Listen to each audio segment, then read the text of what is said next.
Hello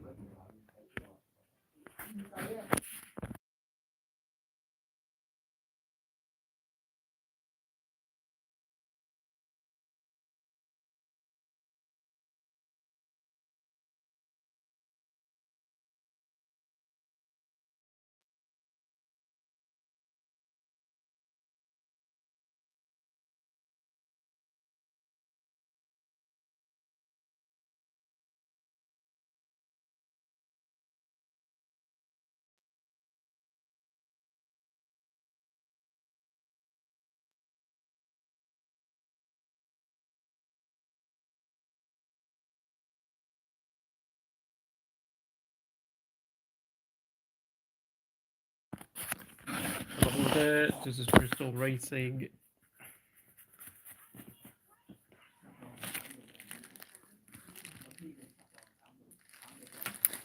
Hi, John. I mean, okay, I know this is not the best time to do a race review, but I was fast asleep during the race. I'm more like readjusting my body clock to get up at like, I don't know, 4 o'clock in the morning just to watch a F1 race. And of course, this is the only time of year we visit Australia. First of all, I mean, I'm just watching the full race live now. And thank you for the like. Yeah. And obviously I've just watched the formation lap where Isaac Hadjar went off on the formation lap. Like, Anthony Hamilton, who's his dad, kind of like gave some sort of condolences or something to him, saying poor looks on, like you'll do better next time. But Herbert Marco decided to call him an idiot immediately, despite the fact it was a rookie error made in the wet conditions. Like, and you have to realise it is his debut Grand Prix, so you know. I mean, unfortunately, these things can happen, and I think I will just give Isaac Hadjar a C grade because at least he did okay in qualifying. Like, he qualified, was he 11th or 12th? I mean, it was an okay qualifying effort, but it was a mistake. So I don't think we should be out here grinning him at all. I don't really want to do it until, of course, it becomes like, if he keeps. Thank you, Coy. If it becomes like a frequent thing for him to crash out a lot, then I'll start criticising him. But I've now just seen Jack Doohan crash out on the first lap. Oh, he got massive tank slapper. The entire rear wing got ripped off the car. And, well, Jack Doohan, he had an okay Grand Prix debut in Abu Dhabi last time out at the end of the last season. It's his home Grand Prix, so it's going to feel even twice as bad, to be honest. They did it in front of his home fans. And, well, like I said, he's under real pressure. He's really under pressure with, of course, Franco Colapinto coming in as a reserve driver at Alpine. I mean, his race pace during practice was pretty good, but like I said, his qualifying is not the greatest, and qualifying down in 14th whilst Pierre Gasly got into Q3. And of course, I've just seen pictures of his dad looking really concerned after crashing out. And Sainz also in the barriers. And I think that was when the safety car was forced to come out because there was just too much debris on the track with 3 cars crashing out before they even got to the end of lap 1. Of course, that was literally, and by the way, that Sainz crash is literally coming out of the last corner, where, like, just before they complete the first lap. That's a terrible place to crash, by the way, for Carlos Sainz, because, I mean, to be fair, it's really foggy on his dash cam, but, I mean, just as he's entering the corner, the rear end just snaps out, and he has no chance of saving the car. That's really unfortunate, and I think, you know, yeah, he got beat by Albon in qualifying. I mean, that's not a disaster, because obviously this is his first race, so he's not totally familiar with the car, but, I mean, you can see a lot of science mechanics having to, like, get up on their feet, knowing that they're probably going to try and have to collect the car and try and fix it instead of doing any pit stops with it.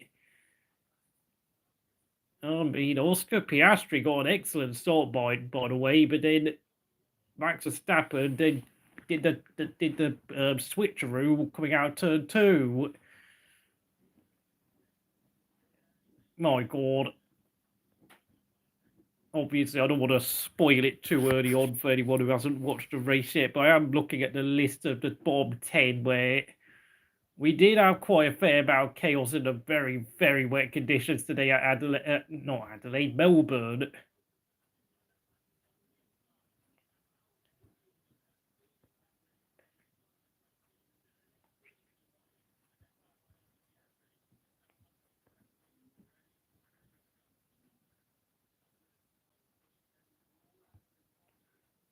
Of course, Max's car control the first lap was absolutely supreme. Can't be said for Jack Dome, I'm afraid, but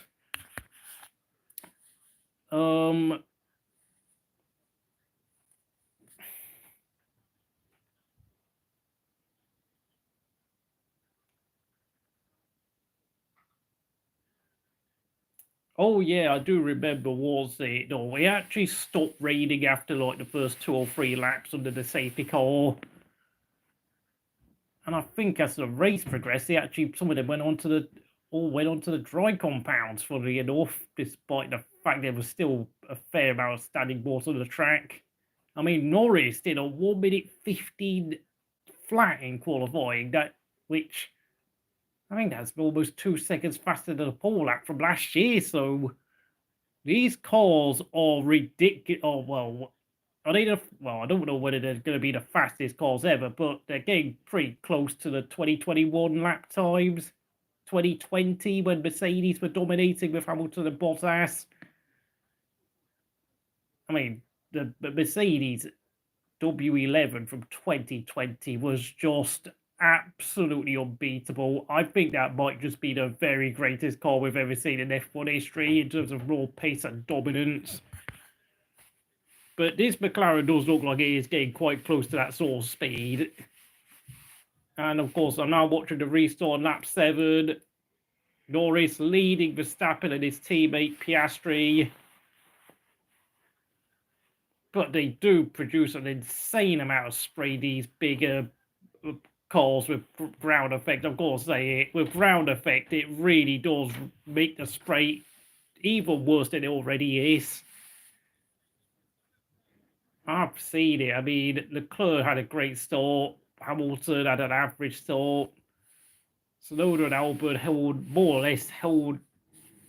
dropped the position.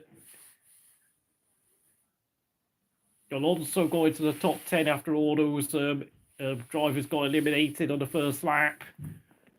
Stroll actually looked pretty good, weirdly enough. I don't know what is it with Lance Stroll. Like, Lance Stroll, when he wants to do well, he suddenly starts doing well again. Hulkenberg had a fantastic start, blitzing past his teammate Bortoleto and, of course, Antonelli. Lawson taking it very cautiously, whilst the two Haasers just have no pace whatsoever. I've got to say, Haas are in serious trouble this season. Did I look at it? Did anyone comment? Sorry, I'm too busy watching the screen and actually looking at comments. Hello, I hope you're doing well wherever you are in the world. 10 people watching. I am watching a re-live of the race, just so that you know.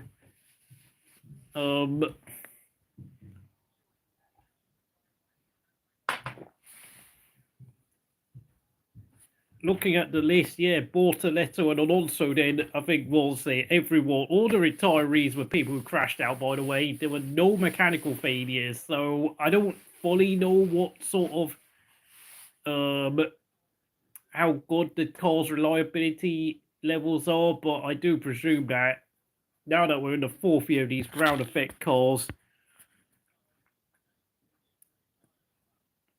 the next Perez alert, what's that mean? I'm just sort of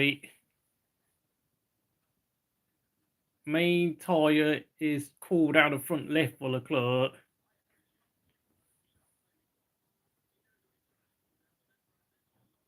I have to say, I mean, Hulkenberg, what an amazing start he made.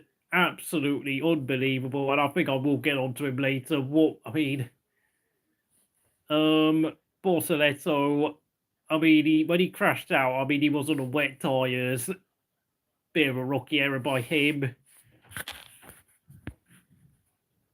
Oh, Lawson might be the next Perez. Yeah, I mean, that's really that's a bit harsh, though, because he's only in his first full season of Formula One. It's like, it's a really, I mean, to be honest, I think Yuki Tsunoda should be in the second Red Bull seat, to be honest, because he's got 4 years of experience in F1. I mean, I think it's going to be a bit obvious the first 5 or 6 races are going to be really tough for Lawson at Red Bull. He's going to, I mean, it's not a particularly nice car to drive. It's very twitchy at the rear end. It's set up for, what was it? Max's driving style, which is a very, very pointy car. And, you know, if the rear end snaps out, then you've got to catch it with amazing reflexes, which Max obviously has, but very, very few drivers do have, I'm afraid. And we all know Red Bull are mostly only really focused on winning the driver's title. Like, you know, past 4 years, they've got 4 drivers' championship, but only 2 constructors' title.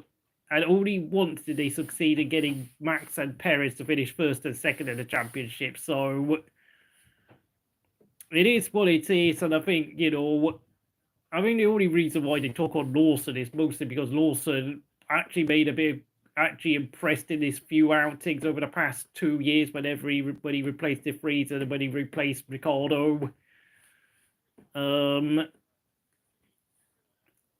Alonso, oh wow, rookie error. Well, I mean, he is a rookie considering he did take part in the rookies test a few years back, but yeah, I mean, funnily enough, his teammate Lance Stroll actually delivered the goods today, so I've actually got good things to say about Lance, funnily enough. Decent pace all weekend. But as for Lawson, I mean, he was really held back by the fact that for some reason, when he did crash out, he was still running on the medium tyres. Like, I don't know whether that was his choice to continue on medium tyres, but if the team told him and insisted upon keeping him on those medium tyres, then I think that there's a real mistake that was made by the team today, if that's the case. Because, I mean, I know Ferrari gambled later on, but I think that was more of just a pure gamble by Ferrari's front rather than some horrific strategic gaffe, because, I mean, Ferrari just haven't had a car that's been anywhere near quick enough to compete for the race win this weekend, so why not take the gamble? It's not... I know I like to clown on Ferrari a lot because I do have an agenda against Maranello for, of course, you know, I cannot, you know, I still can't quite forgive them for what they did to Kimi Raikkonen, but I don't think this weekend was as much as a disaster as some fans are trying to make it out to be for Ferrari. I mean, you say that, but I mean, what happened? They went from, I don't know, what was it, 6th and 8th to 8th and 10th. I mean, unless Ferrari are in the constructors' fight, or maybe Lewis Hamilton gets into the drivers' championship fight this season, it might be a mistake. But honestly, I don't think it is right now, and I think it's far better for Ferrari to be going into races with the intention of trying to win it, regardless of how quick or slow their car is. It's not really that bad, mate. I know it looks bad, but it actually is not as bad as it usually has proven to be in the past. And it's only the first race of the season. And they don't even have anywhere near close to the fastest car on the grid right now, so I think we need to chill out on Ferrari for now. Haas, I've mentioned Haas, no pace at all this weekend, and I know I said that Albert Park is not the best representative track in terms of the pecking order and everyone's overall race and qualifying pace, but it's kind of better to be quick at Albert Park than it is to be slow at it. And I don't know, it just looks like they've got a car that's at least 3 or 4 tenths slower than everyone else's car, whether it be the Aston Martins or even the Saubers. And Ocon just, I mean, when you've got a driver as good as Ocon, if he can't do anything with it, then you've kind of got problems. And I've got 2 messages now withheld by YouTube, so whoever it is, I cannot read it out, I'm afraid. I apologise, but I suppose you're going to have to modify your language, like please do not swear or use any sort of discriminatory language like, I don't know, racist, sexist, ableist, not because I insist upon it, but because of the fact that YouTube will censor you. It's not me that's censoring you, it's YouTube.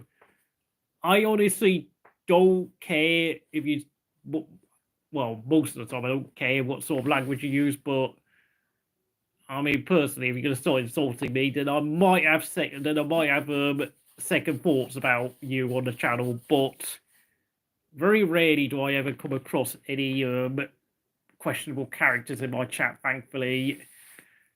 I'm now watching an advert break, but I think I'm going to have to talk about RB, the second Red Bull team, the junior team. I mean, RB had a lot of good pace. Ocon having the worst car is amusing. Yeah, it is funny. It is quite funny. I'm not going to lie. Like, you know, we thought the grass would be greener with the Americans, but the problem with Haas is that, and I've said this for years now, like, they're basically set up like an IndyCar team.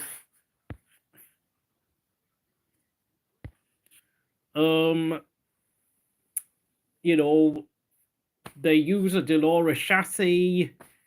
They buy not only their engine, but they also buy their gearbox and their drivetrain from Ferrari. And they also rely an awful lot on Delora to develop the aerodynamics. And look, I know Ocon decided to leave Alpine because he felt like the team was secretly favouring Gasly, but even though obviously Alpine have jettisoned their Renault engines next year for Mercedes engines, Alpine are more of a factory team than Haas will ever be. I know it's obviously a case of it being a rock and a hard place for Ocon, but that's the other problem with Haas. They are horrifically inconsistent. They'll never be like a proper upper midfield team with set up, and the fact that since they rely so much on Delora and Ferrari to develop their car for them, they can never really be like a really top teams genuinely look over the shoulder and think, Haas is that, or who's that, obviously. But yeah, that joke went horribly wrong. But they've got, they've got a technical partnership with Toyota, but how far is that Toyota partnership going to help Haas? I mean, Toyota have not been competing in F1 for about 16 years now. Like, I know it started last year, but most of Toyota's technical expertise is in NASCAR, rally cars, and of course, the Le Mans Sports Car Series. Yeah, Alonso and Sainz messed up. I will say, though, Sainz's crash looked like it was a technical issue, funnily enough, because he lost control of the car going into the entry of the corner just before the apex of the last corner on the first lap. And he crashed out a place where you very rarely see drivers have an accident there on the last corner of the circuit. So I actually am kind of going to give Sainz the benefit of doubt. Very nice overtaking move by Kimi Antonelli on of Hulkenberg there that I've just seen. I've got to say it though, Lawson did struggle an awful lot during this race. Like, by lap 19, he was still stuck down in 16th place behind Ocon. Ocon, I have to say, did a very good job of, like, keeping Lawson behind him in the early stages. I think Lawson was under strict instructions just to try and get the car to the finish line, which obviously he failed to do, but he was under medium tyres when he crashed out, so gotta give him the benefit of the doubt. I think if I'm gonna do driver ratings, I think I've got to give Doohan a grade D for crashing out on the first lap of his own Grand Prix, considering this is already his second career race in F1. Sainz will bounce back, yeah, definitely. And I do believe Alonso will bounce back because, you know, it is Albert Park, a wet race at Albert Park, so it's not like going to be totally representative of everyone's pace yet. Hadjar, I'm going to give him a C because, look, I know he dropped it, but he did an okay effort at qualifying, and it is his debut Grand Prix, and I mean, it's not exactly the nicest thing having Herbert Marko as your team boss, so I mean, when Lewis Hamilton's dad gives you more sympathy than your own team boss, well, I think that says it all, really, doesn't it? Carlos Sainz, this is a tough one. I'm going to have to give him a C because I think he had the technical issue on the Williams car caused him to crash, so I'm going to give him benefit of the doubt. Alonso, it's going to have to be a C minus. Very surprised to see Alonso crash out, to be honest. Oh, and that overtaking move by Lawson was very brave there, but he did go wide at the S's at the back end of the circuit, and I think Ocon did re-overtake him. And of course, onto lap 21, of course, there was a investigation upon Yuki Tsunoda for a safety car infringement, but then he decided to not let him go, and he received no punishment. Oh, you don't know with Marko. I have no idea what he's going to do. No further action. Alonso also was investigated for something during the safety car as well. Funnily enough, no drivers got yeah, Sainz. Well, this is a thing though, but I know a lot. I don't know whether Williams said it, but I think there was a technical issue with his car, so I know he has a bad record in the wet, but I'm not going to criticize him too much. It's the first race of the season, and it did look really strange, that crash. That just looked so peculiar, going into the apex of the corner and then having the back end step out before you even hit the apex. That's just odd. That's not normal, mate. To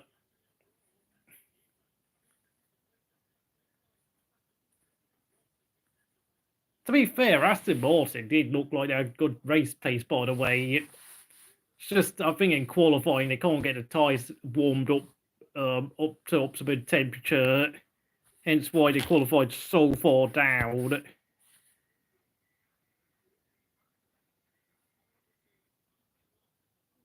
I don't know what that buzzing sound was. I apologise. Yeah, they actually did look all right, surprisingly. I did predict that Aston Martin would finish 8th. I mean,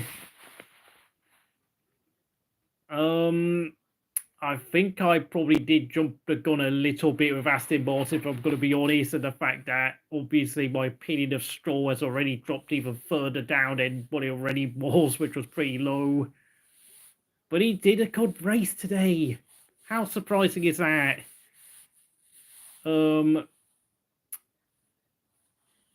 My God, I'm watching Alex Albon keep Lewis Hamilton behind him, and look at that. Williams is straight. No, he did have good straight line speed, but very stable through the corners, whether it's medium or low speed. And I have to say, Lewis had a very hard time, well, really trying to get it past Albon at all, to be honest.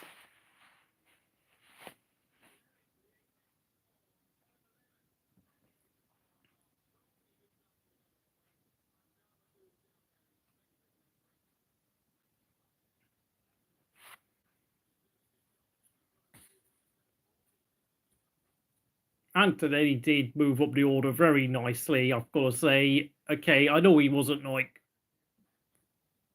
overtaking cars ridiculously quickly like we've seen someone like Max Verstappen do in the past, but very calm and level-headed performance from Antonelli in this race. And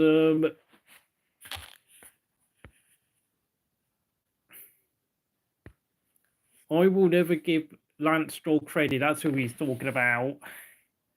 Well, I mean, the thing with Lance Stroll is that he does have a good knack of doing well at street tracks, the power circuits like Monza and Canada, and he does also have a very good red track record when the circuit is damp and wet. Because the thing with Lance is that he doesn't really have like a pre-planned driving style. He just reacts to the car throughout the race, and he just like improvises corner to corner, which I think this is why he's so good on a street track or on a wet circuit. I mean, I even saw Lance Stroll do a rally car test during the winter, which, funnily enough, I don't know. I mean, maybe probably does have regrets about picking Formula One over rallying. 3 top 6 finishes at Australia. Yeah, I mean, that's what I said. Lance Stroll likes it when it's wet and or a street track.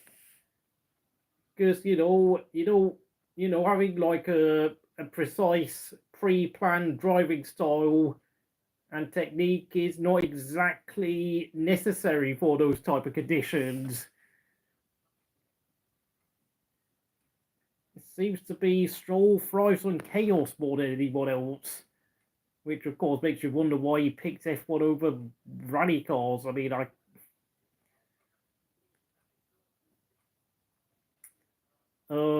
Ollie Bearman, well, crashed out in qualifying, gearbox problems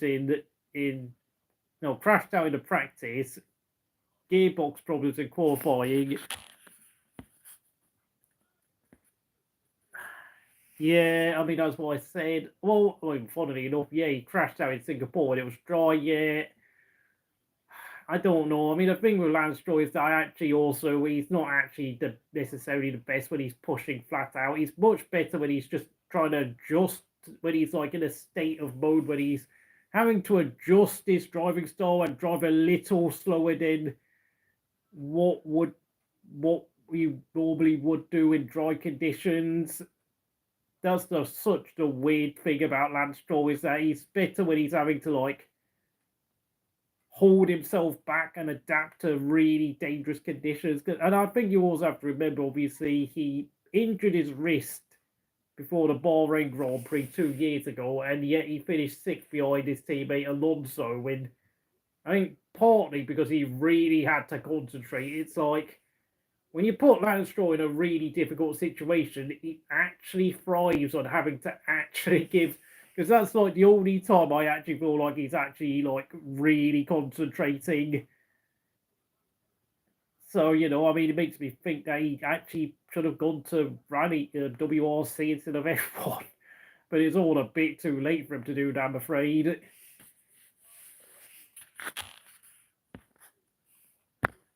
I rate Bearman. You think Bearman would beat Kimi Antonelli? Well, I don't know whether.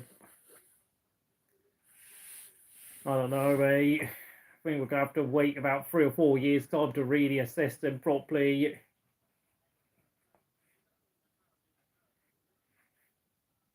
I mean, I think Max Verstappen then pitted around just before lap 31, and he was about 16 seconds behind Piastri. So, I mean, in terms of race pace, Max Verstappen was really good.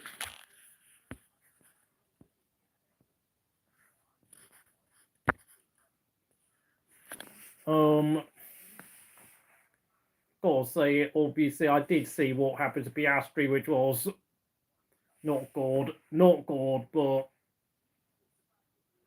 he is still only just done 2 years of F1, so I mean, he's nowhere near the complete package just yet.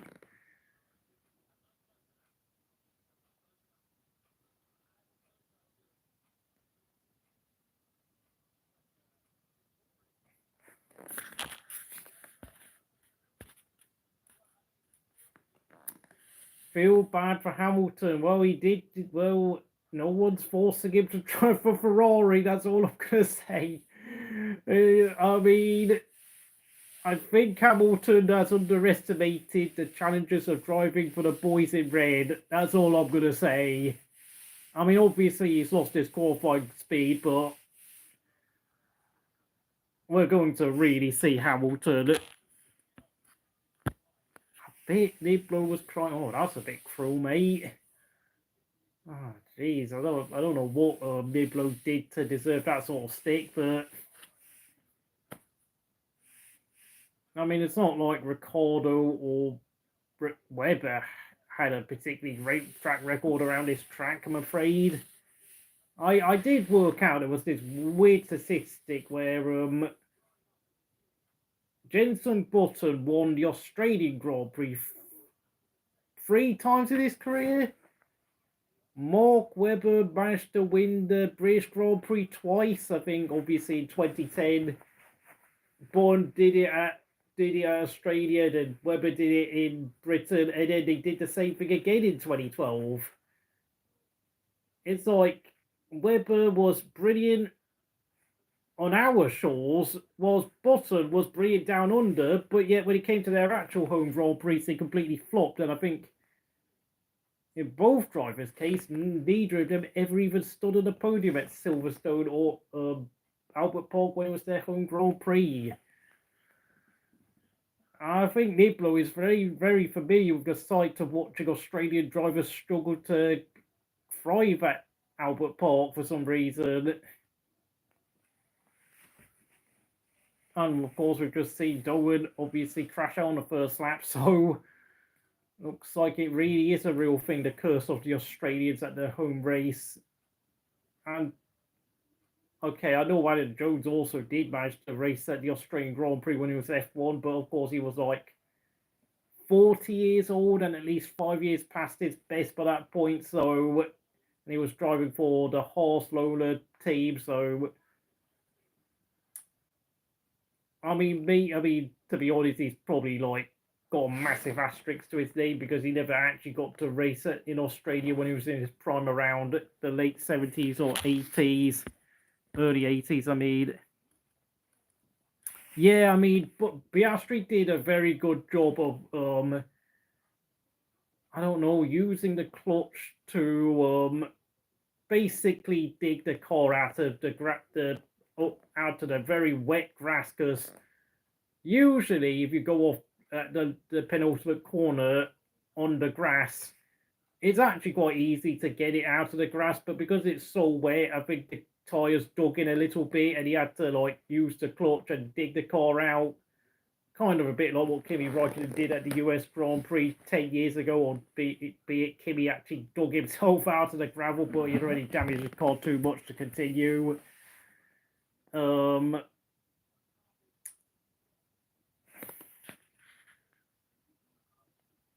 Yeah, Flavio is not exactly forgiving either. I will say this, I think if Doohan can like show glimpses of brilliance here and there, of like a couple of decent qualifying performances and maybe like get produce a race performance where he actually outpaces Gasly and finishes ahead of him and scores like a couple of points. Oh yeah, he tried to drive out of the barrier. I think Kimi was a bit too aggressive with his approach, which I think arguably actually damaged the car even more. And yeah, but I think the thing is, I think the initial contact with the barriers already pretty much caused terminal damage to the Ferrari. And we all know Kimi really wasn't that particularly happy driving the Ferraris, particularly around 2014 and 15, when obviously the hybrids came in and he had a he really struggled to adjust his driving style around that time. He only looked a lot more comfortable like around the second half of 2016 onwards, to be honest. But by that point, obviously he was already 37, so it was kind of too little too late. But what was I gonna say? I forgot now. We've already been through Haas, Bearman, learning curve. What was it? I gave Doohan a C. No, I gave Doohan a grade D. I gave Hadjar a grade C. I gave Sainz a grade C. I gave Alonso a grade C minus due to the fact that I think that was just, well, it's a bad start to the season, but at least there was pace. At least he was showing a lot of pace, but he clearly misjudged the conditions. Bortoleto, I think I'll give him like a C because he did out-qualify Hulkenberg, one of the best qualifiers on the grid.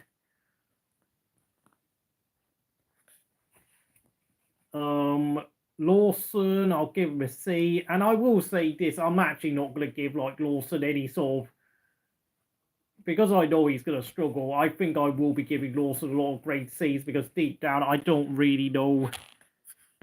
I don't honestly know. Like, he's going to make mistakes, and I think I don't want to be jumping on his back too soon. But if it does continue in the second half of the season where he's still like severely struggling, then I will start questioning him, even though it is his first full season in the sport. Bearman, I'll give him a C. I know he crashed out in practice, but I don't know. Haas are not looking very good right now. The team as a whole is looking horribly off the pace. They have had a disastrous winter. I don't know what's going on. Are they transferring resources to 2026 just like they did 4 years ago for the new regulations? I think it could be the case. I mean, Lawson can run his gob off. And look at that.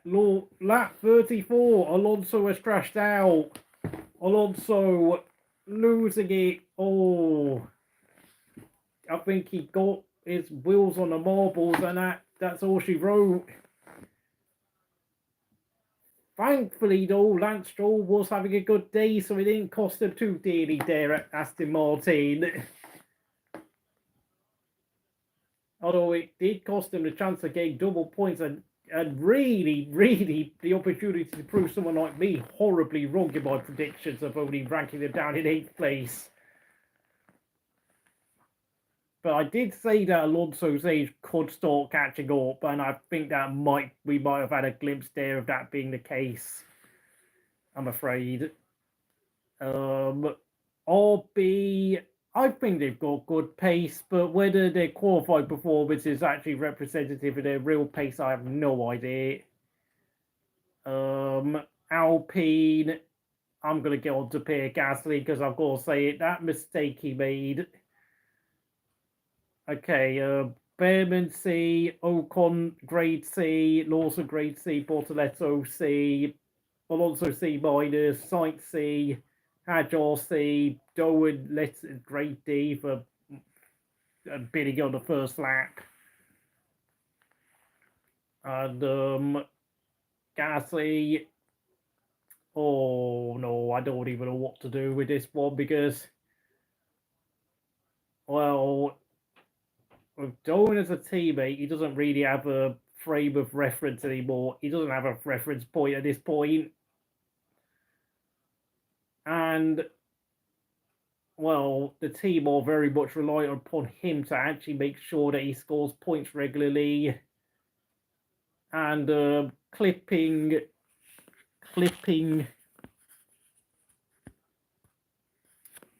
Albon beats Lawson in the Constructors' Championship. I don't know. This is why I'm saying that we shouldn't be like too harsh on Lawson if he struggles, because Albon struggled at Red Bull. Gasly also struggled, although not quite as much as Albon, if we're going to be honest. Perez deteriorated over the course of his 4 years at the team. Thing is, even if Albon does beat Lawson, I'm still gonna really hold judgment on Lawson. I know, okay, he can. I know he has come across as a bit arrogant, but I think even though the team, the car at Red Bull is really heavily geared towards Verstappen's driving style, where Verstappen is an expert catching the car. Have a twitchy rear end and step out. And honestly the worst possible moments, only for Verstappen to catch it within a blink of an eye. So I don't know what Red Bull are going to do for Lawson in terms of his own car setup to make it easier for him to drive, but I think most likely the setup for Lawson is going to be less aggressive than what Verstappen has it. So that means that Lawson's car seeding is going to be a little lower than what Verstappen has in terms of raw pace. I don't know, mate. I mean, I really don't know how this year is going to go for Lawson.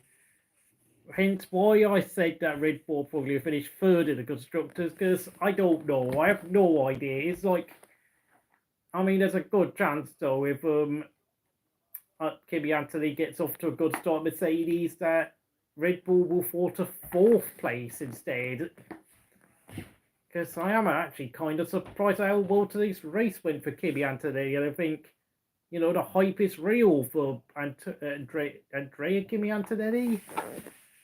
I don't know, my brain keeps thinking he's called Antonio, but then I have to keep correcting myself to remember he's called Andrea Kimi Antonelli. Of course, Lando Norris actually dealt with the conditions very well today. Very calm performance. You know, I think his race Abu Dhabi was excellent. Oh yeah, I forgot. I'm supposed to give a grade for Pierre Gasly. I'm gonna have to give him a grade C minus, because that minus has to be come for him. I mean, yeah, I do agree that Maxwell might well retire at Red Bull, and honestly, like, if you think about it, since obviously RB is basically the Red Bull Junior team, he's gonna pretty much go down in the same sort of career path as Jim Clark did, in terms of just staying with the same company for the whole entirety of his F1 career. Because, I mean, let's face it, when Jim Clark passed away at the age of 32, he was... I mean, let's face it, there just never appeared to be any chance of him ever leaving Lotus, even though I know that, you know, Ferrari, I think, must have, like, tried to ring him up a couple of times saying, do you want to drive Ross? Like, they definitely contacted Jim Clark at some point during his career, but he said no. Because he was very loyal to Colin Chapman, despite the fact the Lotuses were extremely fragile and very dangerous to drive. Yeah, Pierre Gasly is a C minus. Like, you cannot be doing stuff like that when you are the team's only reliable source of points. He really can't afford to be, like, getting a wheel in the grass, letting the two Ferraris go past, and then allowing... Okay, I know Piastri had a much faster car, but thing is, even if Leclerc overtook Gasly, nah, mate, I don't think Red Bull are going to be second in constructors, mate. Lawson is going to cost him a lot of points, I'm afraid. Not through his own fault, but through his lack of experience, that's the thing. But what I'm saying is that, you know, even if Leclerc did overtake Gasly on pure pace alone, he could have easily just sat in front of Hamilton until the checkered flag. Hulkenberg kicked his... Nice one. Kicked his Sauber into 7th place. I like that one. Yeah, great performance by Hulkenberg. I think his experience definitely came handy today, I'll tell you that. And I'm now on lap 40, and we have a... Oh yeah, there was a safety car period.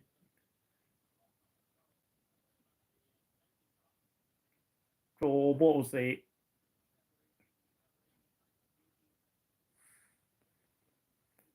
I think at this point, Piastri was still 2nd place behind his teammate. Leclerc was up in 5th. Tsunoda and Albon had been pretty much kept hold of their 6th and 7th places for more than 40 laps, albeit helped by the safety car. And Antonelli had climbed into 10th place at this point. Lawson had only finally just got past Ocon, which, yeah, I think Lawson was taking it cautiously, to be honest.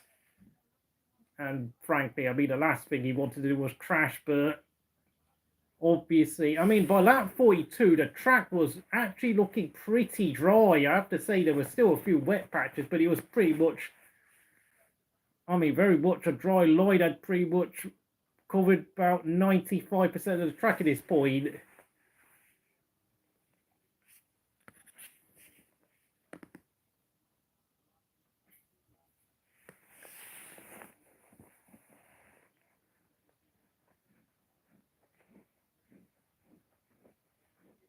I know Chaz did his live stream at like, what was it, 3 o'clock in the morning?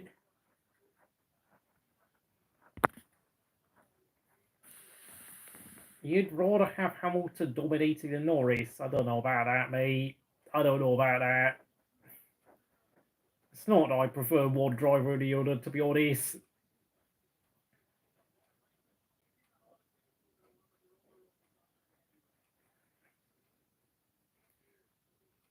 This is really weird because it looked like there was no more rain coming, but then I know that a few laps later, then the heavens opened again. The CCP Grand Prix. Interesting. I mean, China are currently, or actually have a chance to qualify for next year's World Cup, funnily enough, which I never thought would be a possibility. But hey, here we are. Like, I will be doing some cup. I might get round to talking about them next week on my Crystal Course channel. The CCP Grand Prix is also a sprint race weekend, yes. And the race is going to be held at the sprint race, that is on Saturday, will be held at like 3 o'clock in the morning. I think that's going to be like 11 o'clock local time over there, because it has to take place before qualifying. And of course, there will be a sprint qualifying session for the actual sprint race itself. So,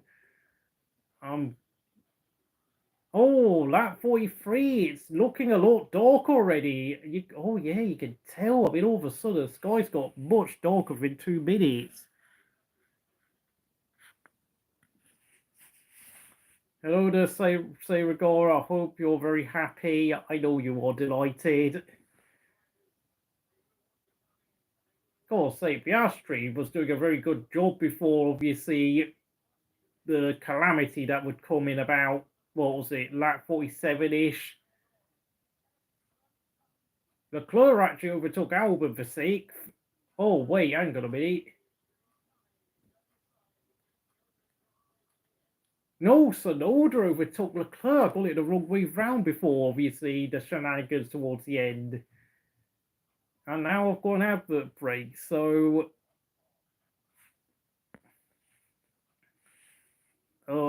okay, driver rankings again. D for Doohan, C for Hadjar, C for Sainz, C minus for Alonso, C for Bortoleto, C for Lawson, and I will be giving Lawson a lot of C's because I'm actually going to have to wait until the second half of the season to start giving him the actual grades and what I really think he's actually performing at, unless of course he either starts doing really well or he starts committing some horrific errors where of course I might start changing it.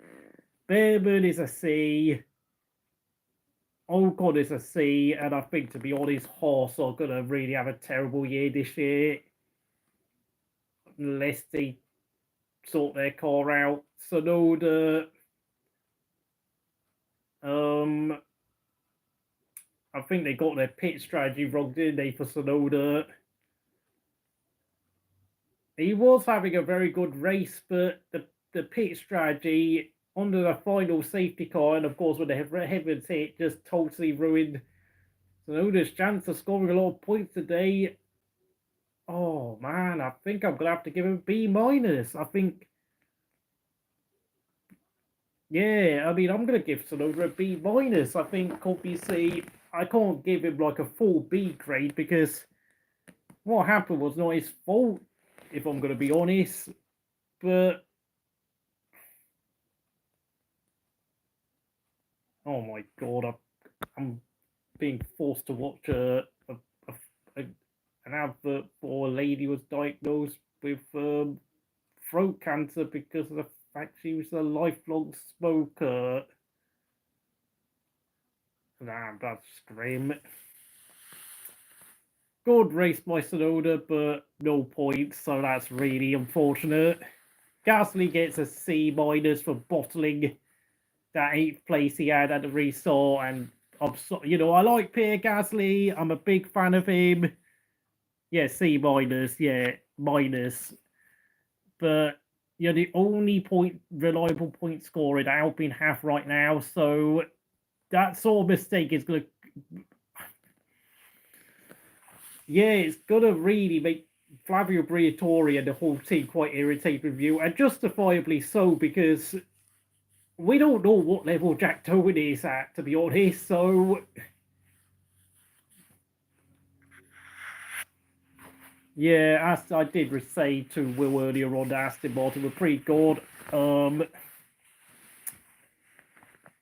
You know what? I'm in the middle of an advert break, and I kind of, I just want to watch like the final bit between the last round of pit stops with the safety car, just to see what really happened. Because I've got to say, the highlights that Sky F1 and the official F1 channel was a bit sketchy at best, with only about 15 minutes. I think you're being a bit too generous there to Hamilton with that grade. I'm not really sure. Outpaced by Leclerc in testing, practice, qualifying, and the race. It's not looking good for Hamilton in terms of raw pace right now. Honestly, at his age, and with his experience, I mean, if he has the capability of outpacing Leclerc, then I think in the next, first 3 or 4 races of this season, we should be able to see it. But if he can't do it, then I think it's going to very much be very clear who the number 1 driver at Ferrari will be. And we saw Lewis Hamilton struggle in qualifying last year.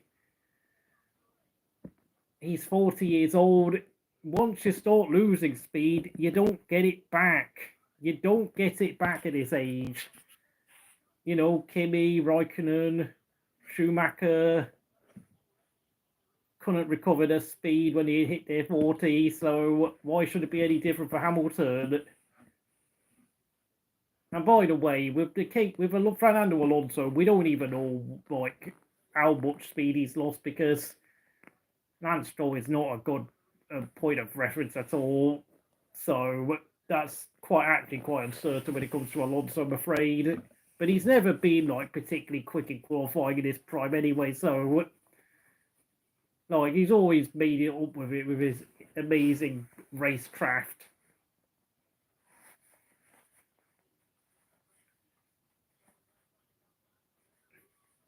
Oh, lap 44, both McLarens off the road. And this is the bit where Piastri lost the rear end and had to dig his McLaren out of the grass, but I think that costed him at least 60 seconds. And the entire grid sprinted past him. Oh, yeah, Hamilton was very angry on the radio, I've got to say, during this race weekend, as expected. Tsunoda leaped up to second, but of course Norris went to the pits, and I think Piastri joined him. Wow, I mean, Albi's decision to keep Tsunoda out was very costly. I know Red Bull did the same with Verstappen, but yeah, I know what Team LH is like now. That's like a story as old as A Handmaid's Tale. I mean, even when people sit down, would turn around to me and say, you're a bit of a Kimi diehard fan, aren't you? Yeah, but trust me, I don't think I ever went as far as any Lewis Hamilton hardcore fan in terms of blaming the team for things that went wrong for Kimi, because gotta say it, Piastri did an amazing job keeping that the rear wheels in drive when he got stuck in the grass, especially the damp conditions. Great car control there. But he did lose almost a minute having to recover his car. And nearly put himself a lap down, by the way.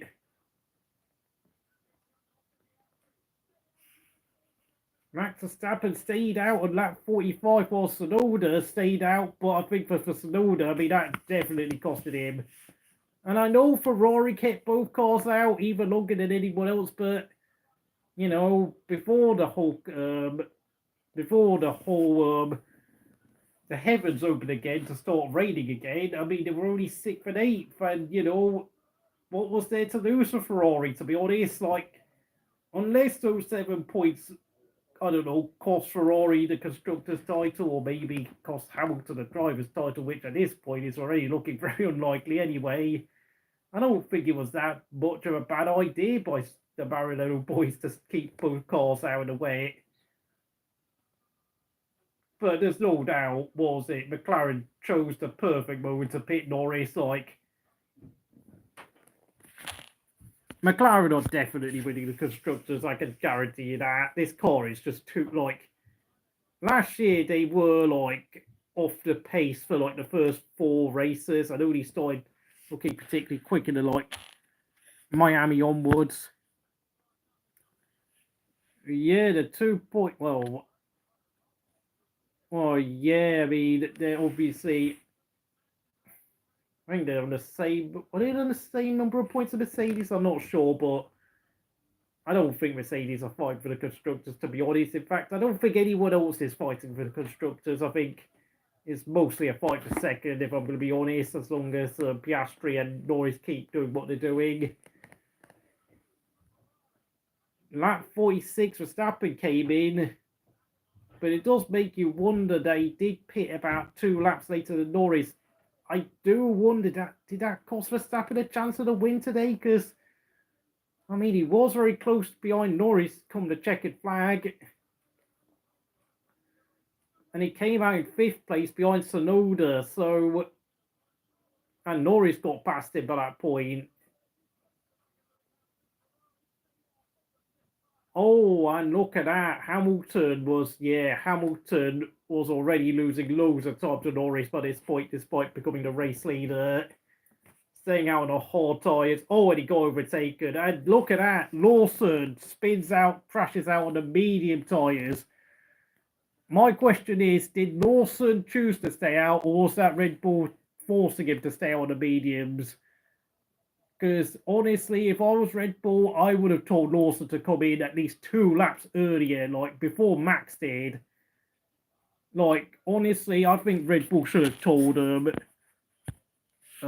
Lawson to come in early for the sake of making sure that he finished the race at the least.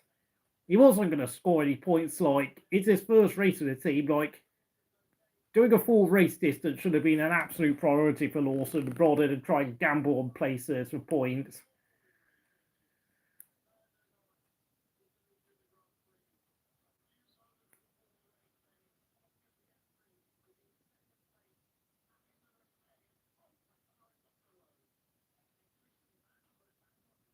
I do find it interesting how both McLarens went off the road at the same point, but then Piastri then went into the penultimate corner with far too much pace and had to spend a minute digging his car out of the grass. That's Piastri's lack of experience really costing him heavily there.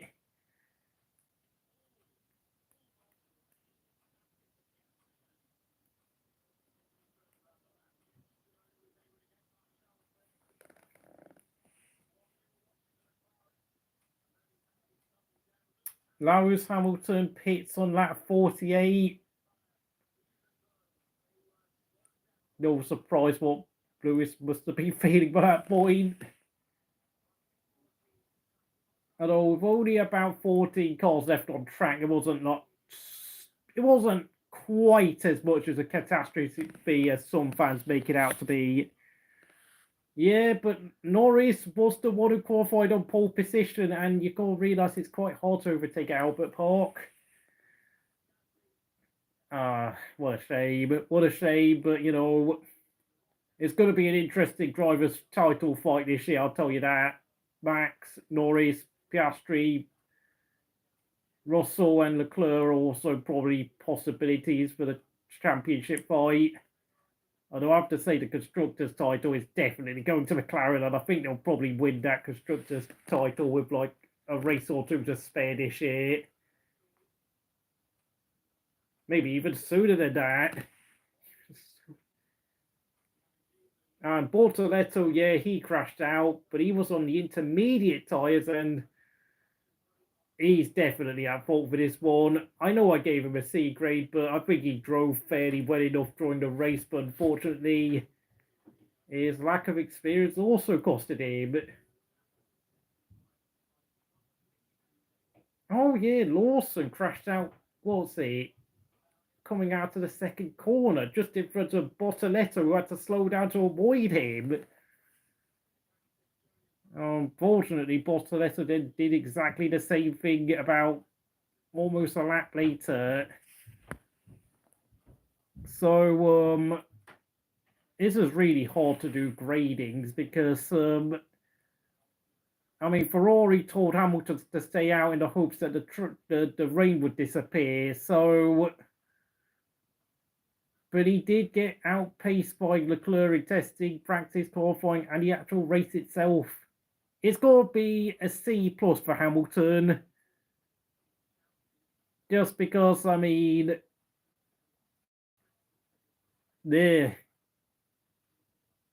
well, unlike all the other drivers, he's a 40-year-old with a lot of experience, but yet he just, I don't know, he just doesn't have the speed anymore. So, I mean, the team gambled by keeping him and Leclerc out.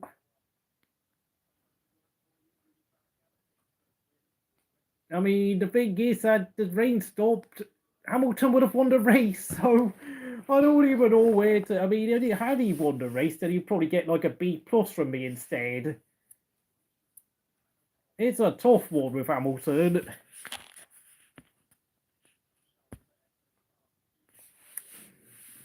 Oh, Oscar Piastri. Yeah, what did I see? Yeah, he spun out, took a minute to dig his car out of the grass. Great recovery, by the way. And by the way, he did a great overtake on Hamilton on the last lap, but it's a C minus for me. I don't know. He pretty much was the architect of his own downfall, but he will learn from this. He will learn. Leclerc, I don't know, B grade. Also a victim of Ferrari's decision to stay out, but it was a gamble, and well, he's been quicker than Hamilton in almost every session they've done so far together. So he's had a very, considering he's the one with more to lose due to the fact that Hamilton is going to be almost certainly heading for retirement when he leaves Ferrari. Leclerc needs to make sure that he actually beats Hamilton outright to prove that he is a potential world champion, and that, to avoid Ferrari then deciding to sign someone like Max Verstappen, where if we were to sign Max Verstappen, then Leclerc basically becomes number 2.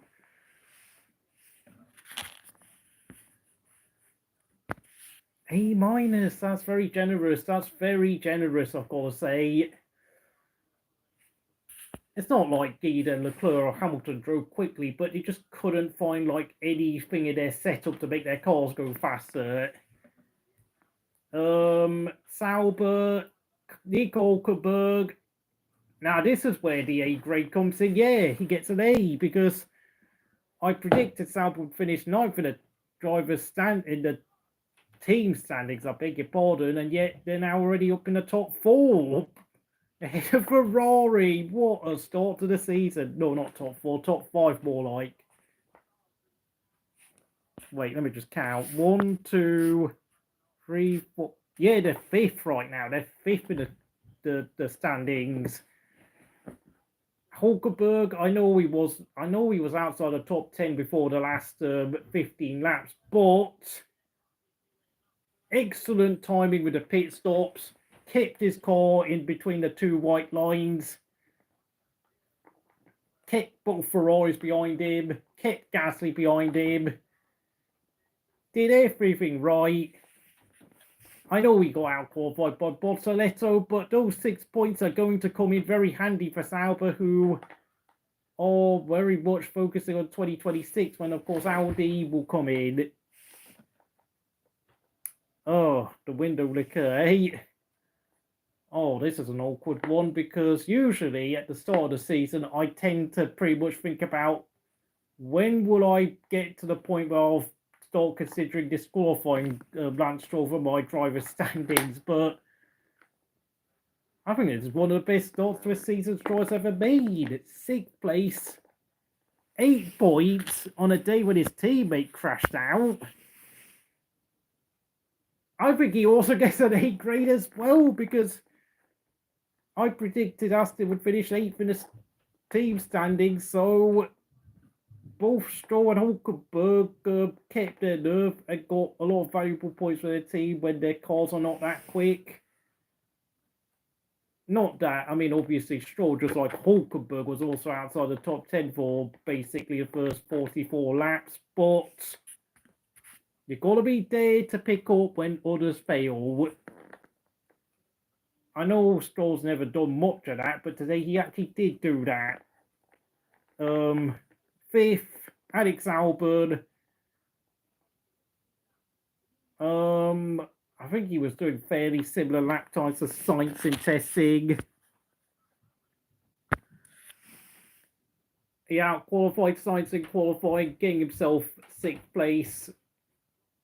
And he's finished 5th in the race, albeit thanks to everyone falling over themselves. I'm going to give him driver of the day. It's an A+ from me to Alex Albon. And I think having Carlos Sainz as a teammate has given him a massive kick up the backside. He's no longer got some pay driver like Sargent or Latifi alongside him. He's got a serious number 2 driver in Carlos Sainz. And Alex Albon has smelt the coffee and has realised it's really time to raise his game to the next level. And he's done that in the first race of the season. And I think Albon is going to be proving more people wrong about what sort of driver he actually is. And prove that what I thought about Albon 5 years ago was actually horribly wrong, and that it was a case of him being promoted far too soon to a top seat. Sargent is taking a break from motorsport. That's basically code word for no one actually wants to sign me right now. Which is a shame, but I don't know, he's not particularly charismatic and he doesn't have a PR team behind him of any sort, so I know Latifi also took a break from motorsport last year, but I mean, he was what? Was it last year or?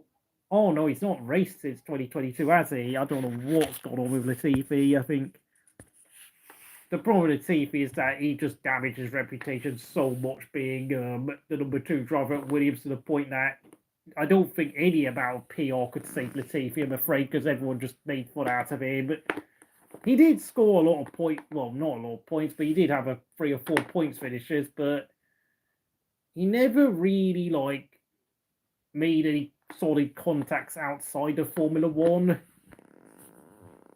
4th place, Kimi Antonelli. Andrea Kimi Antonelli, this is hard.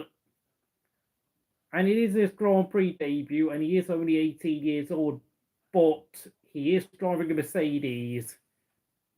I know some will say that Lewis Hamilton finished 3rd in his Grand Prix debut back in 2007, where he overtook Alonso on the outside of turn 2.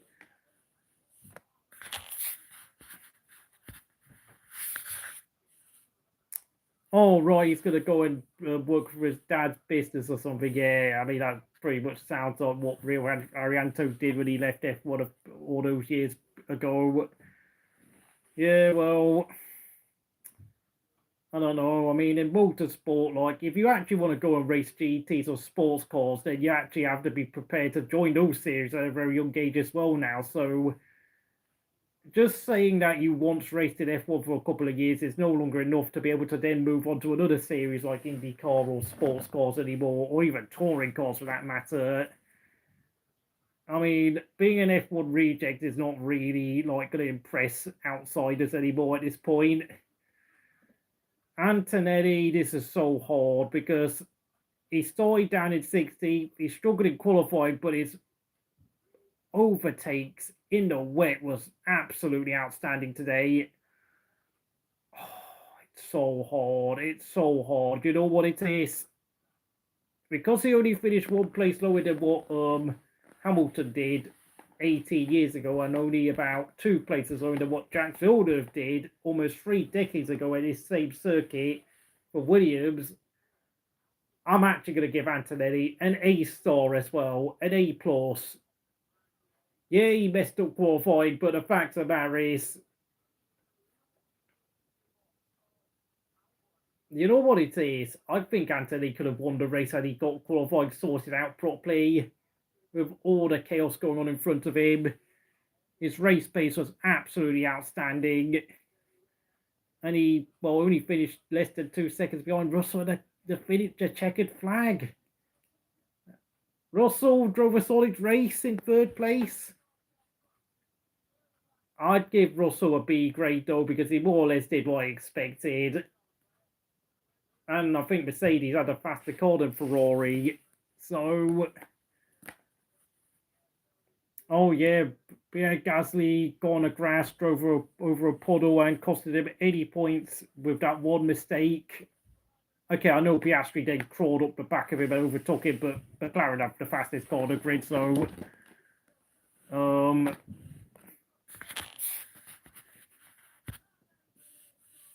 I do feel pity for Ocon. Well, he chose to join Haas.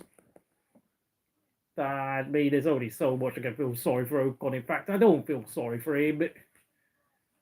Antonelli was under investigation for an unsafe release. That's why, for like about half an hour, he was demoted to 5th place because they gave him a 5-second penalty for that, but then he realised it had nothing to do with him.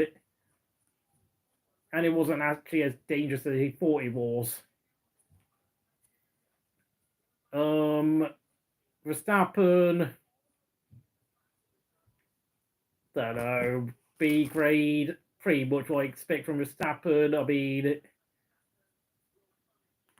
I mean, his standards are much higher than everyone else's, so giving him like any sort of A grade is a bit inappropriate for a driver with very high standards.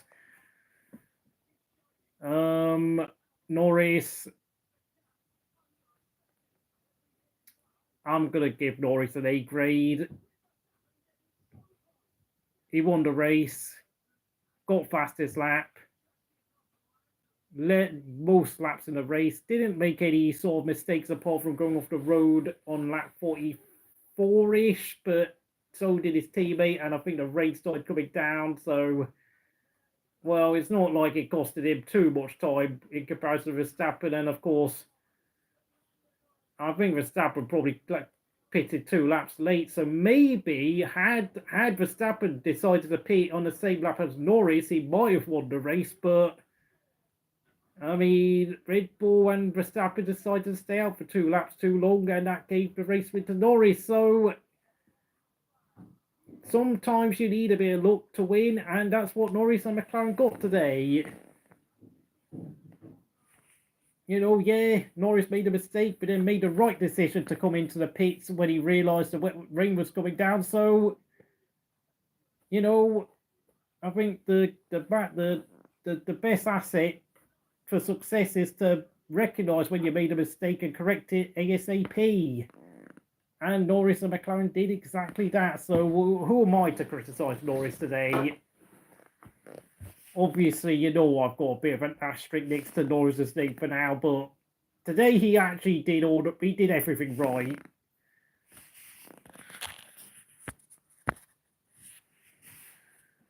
I'm just saying, pitting 2 laps later than Norris ultimately costed Max the win. So, and with a driver renowned for making the right decisions, having such great racecraft like Max Verstappen, I think you've got to realise I have to be a bit harsh on him. That overtake by Piastri on Lewis Hamilton going into those 2 S's on the final lap was outstanding. And he had to drive over the wet patches as well to get past Hamilton. Outstanding, absolute outstanding move. But of course, that mistake he made on that 44 did cost him, well, any chance of finishing on a podium for Piastri, unfortunately, who, like, I mean, I gave him a C minus for making such a huge error and then overcooking the tyres when he came out of the travel trap and then getting stuck on the grass. So that was a double error there from Piastri, which costed him very badly. But he will learn from this lesson, I will say that.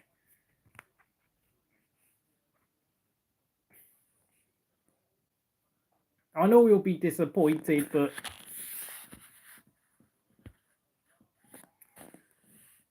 yeah, but the thing is, though, I'm pretty sure that McLaren, there will be a few mistakes from both Norris and Piastri. I don't think they've got the ability to literally walk away with this season like we saw in the like Mercedes when they had Hamilton and Rosberg in a team.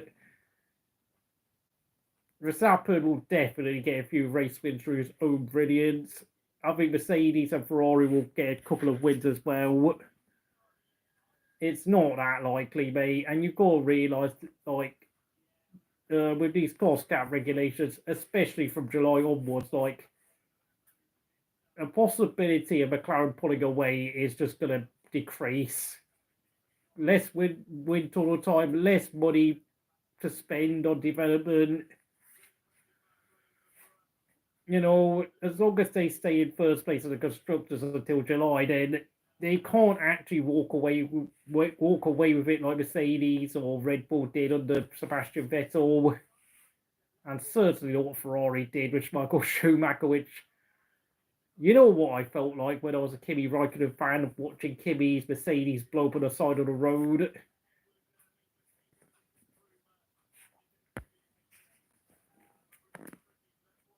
It's a shame I couldn't wake up in time to watch the race. I mean, it was pretty decent to watch.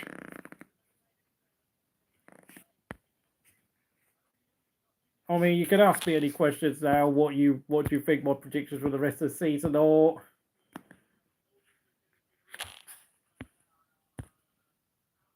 Rob Marshall has done a wonderful job at the MCL 39, yes.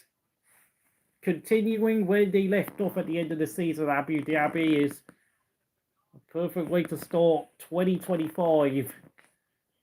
And despite all the complaints about Red Bull having problems, Max Verstappen gets P2.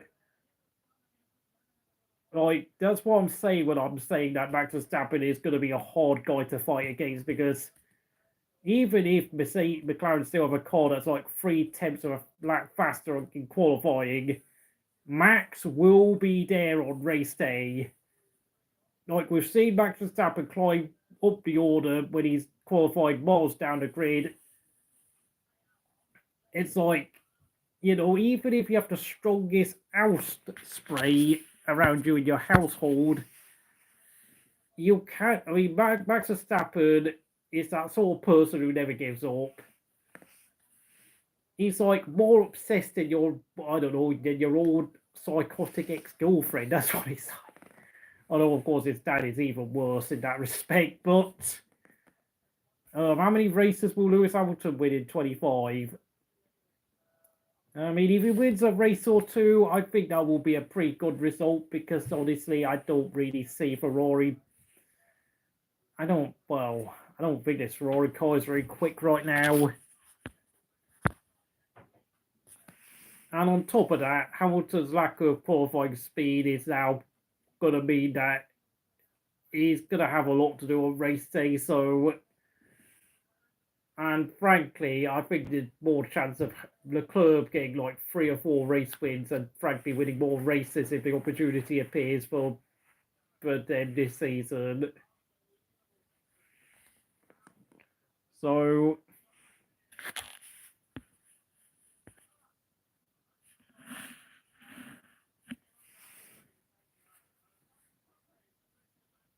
I mean, that's Lando's 5th race win in F1. I thought, oh my god, I forgot Abu Dhabi was his 4th win of last year. Oh, so I mean, he blew far more race wins than he actually won it last year. So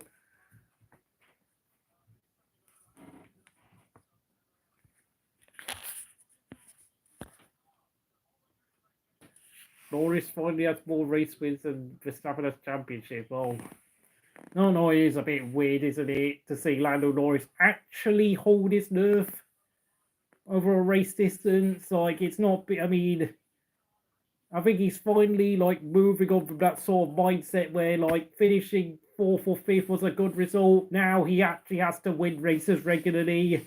I think it's taken his brain a bit of time to readjust what's expected of him over a Grand Prix season rather than just, I think he was almost too comfortable being a midfield driver. In fact, he almost became too comfortable, to be honest, because, I mean, frankly, I don't know what it is, but it almost felt like he had an aneurysm at times when he realised how quick his car was by, like, mid-season onwards. Like, from Miami onwards, it almost seemed like he didn't know what to do at all. And not only that, Randy seemed, the pit crew and the strategist just seemed to be completely baffled at what to do with a quick car. It's like McLaren had almost forgot how to win, having not been a regular front-running team for at least 12 years last year. I think this year, though, there will be a far more serious mindset at McLaren, way more serious. And I think, obviously, McLaren will win more races. But Max Verstappen is not, well, Max Verstappen is a class act. We all knew that the moment he walked into F1, like, he was running 6th place in his first ever race at Australia 10 years ago, and at the age of just 17 in a Toro Rosso, and frankly, yeah, I mean, he's probably going to be like he's arguably the greatest F1 prodigy the sport has ever seen, to be honest, having only spent 1 year in Formula 3, and where he won, like, I don't know, he had like loads of triple race wins at the Norris Ring and Spa and, was it Hockenheim?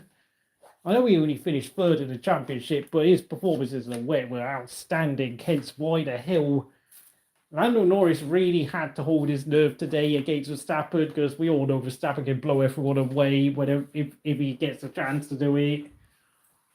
Hope you're having a great day here at Crystal Racing. Of course, I was trying to do a bit of like commentary, like watching a replay of the race. I do wonder if any of my predictions are about to fall apart anytime soon. I know there's a couple of people thinking that my prediction of Max Verstappen making it 5 in a row is going to fall apart, but Max obviously did as well as I thought he would. I think I might be a little bit too optimistic with Ferrari getting 2nd place, though. I don't know whether Albon is the number 1 driver at Williams yet, but we'll see if Sainz can recover. Lance Stroll surprised me. I think was it Aston Martin might well be finishing above 8th place this season. As much as I like Alex Albon, I do have a gut feeling that Sainz will probably start beating him when he, after, like, I don't know, Miami or Spa or whatever, not Spa, Catalonia. I still think there's even more pace to be found at that Williams, surprisingly enough, despite getting so many points today. Hulkenberg getting 6 points for Sauber. Maybe Sauber could finish above P9. And maybe I might have overestimated Alpine, to be honest, because, of course, I think, I don't know, the whole Doohan driver situation could well really cost the team long term. And it could well, I mean, getting P7 would be a very good result at this point, because I'm not even sure they're going to get that if they carry on like that. And Gasly, bad mistake, really bad mistake, I'm afraid.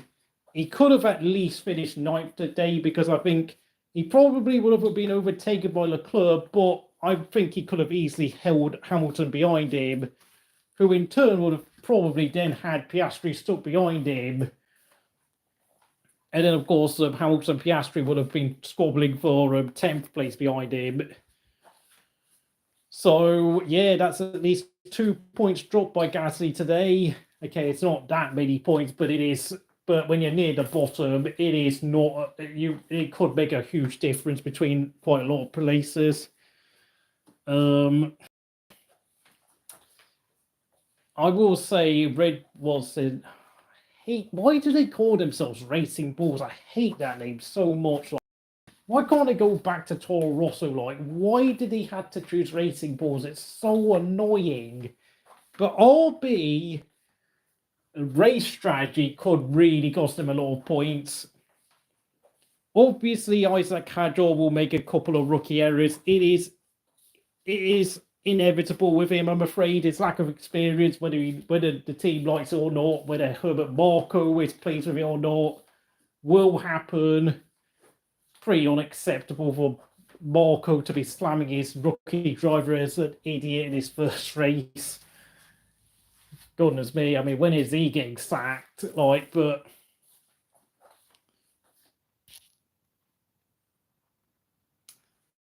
oh yeah, because I know they're trying to move the RB team away from Fianza for a long time, but I mean, to try and move them on to put them in a British factory somewhere, but it's not like. I mean, the thing with Minardi is that you knew that if Minardi's engineers and mechanics were given like a good team management and they were given more money to work with, that they could actually run a competitive car. I just think, I mean, considering it's the B team at Red Bull, it's like, do they really need to move them to Britain? I don't. Like, they haven't been doing that badly in Italy over the past 2 decades, so why move them? All right, mate. Chill out. Chillax.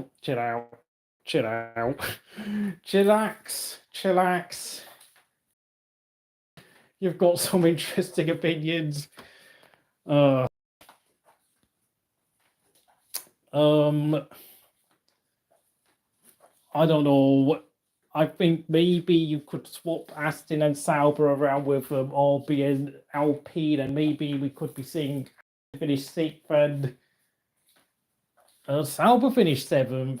I mean, Bortoleto looked okay. I don't know how is he going to progress, but I think as long as you've got Hulkenberg delivering the results like he does, finishing the top 7 is obviously a huge possibility for Sauber because, yeah.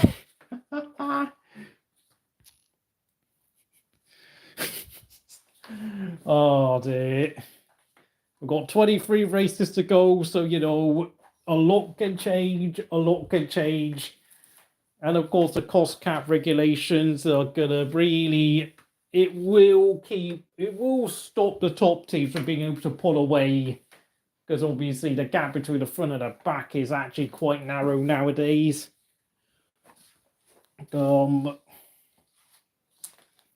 Although it has to be said, Haas are definitely going to finish 10th. I cannot. How have they? They have not gained anything.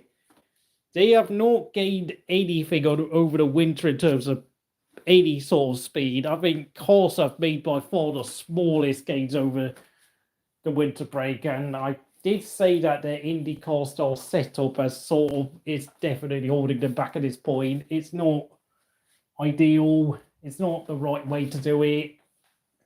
I know it made that obviously when he first appeared back in 2016 that they could be able to build a fairly quick car straight away, but deep down they've never actually progressed from 2016. I know they looked fairly quick in 2018. Oh my goodness me! Oh my.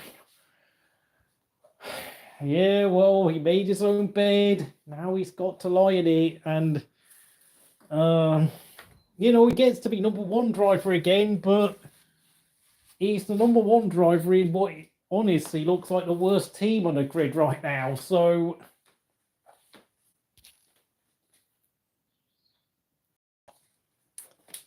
Oh yeah, but Alonso's attitude is a wow. I mean, he's now going to be 44 years old, so Ocon is not top 100 driver time. That's a bit harsh considering he's got a race win under his belt, but he's definitely turning himself into a bit of a. Wow, I mean, there has been times when I've looked at Esteban Ocon and I thought you are kind of like a midfield younger version of Fernando Alonso in the sense that you keep making bad career moves, you keep falling out with people, and you keep making your life harder than it should be. Honest to God, I do wonder what sort of interviews Esteban Ocon will be giving in about 3 or 4 months' time if things continue to, if he continues struggling at Haas.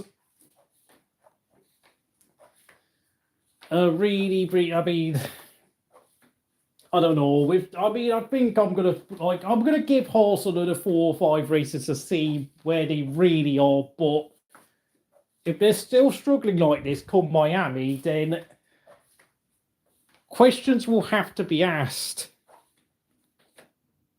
Max Verstappen, yeah, but Max Verstappen has got the best corner grid, and he's managed to create a situation where he keeps profiting from it, even if, of course, you think he's a cheat or whatnot. So, funnily enough, I mean, Max has already got 60 plus Grand Prix wins and 4 World Championships, so he's had almost twice as much success as Fernando Alonso has had at the age of just 27 years old. So I think that's a bit reductionist in that review of Max Verstappen. I mean, the problem with Alonso is that he left Renault when he was 25 years old because he knew that Renault were not going to be winning championships and races long term. So he had to make a decision and join McLaren when he did. And if it wasn't for like the emergence of Lewis Hamilton, he might have well have ended up with like 3, 4, 5 world championships. But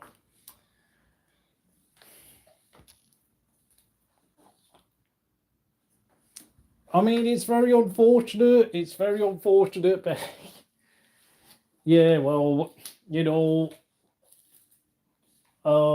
at least he didn't end up with the same sort of career as someone like Robert Kubica, where he ended up slamming a rally car in the barriers and ended up not only losing his F1 career, but having a disabled right arm. I mean, Ocon might be happier, yeah, but I mean, after a while, I mean, he's probably going to start missing scoring points once in a while. I don't know what I'm going to say. If, like, in 3 months' time, we see an interview with Esteban Ocon where he's saying, yeah, I'm so much happier here at Haas. And then the interviewer asks him, yeah, but you still haven't scored any points yet, Esteban. Like, surely you need to improve. Yeah, but I don't have to deal with Pierre Gasly or Flavio Briatore anymore. It's like, I'm not really. I mean, do you really just want to change teams just to get away from those two? It's a very heavy price to pay, to be honest. And honest to God, I mean, a lot of teams are. Well, I mean, to be honest, it does feel like Ocon has kind of already killed his chances of ever getting a move to a big team, I'm afraid. You know, hence why Mercedes signed up Kimi Antonelli because they realised Ocon is just way too much of a hassle to deal with. And frankly, I just couldn't care less. I really don't care. That is his fault. It really is his own fault, to be honest. When he did what he did at Monaco, where he decided to like whack Gasly on the side of his tyres on the run up to Massenet, and then of course, and then he drove over the top of Gasly's car, going into the tunnel. I was just like, yeah, you go and enjoy yourself a horse, mate.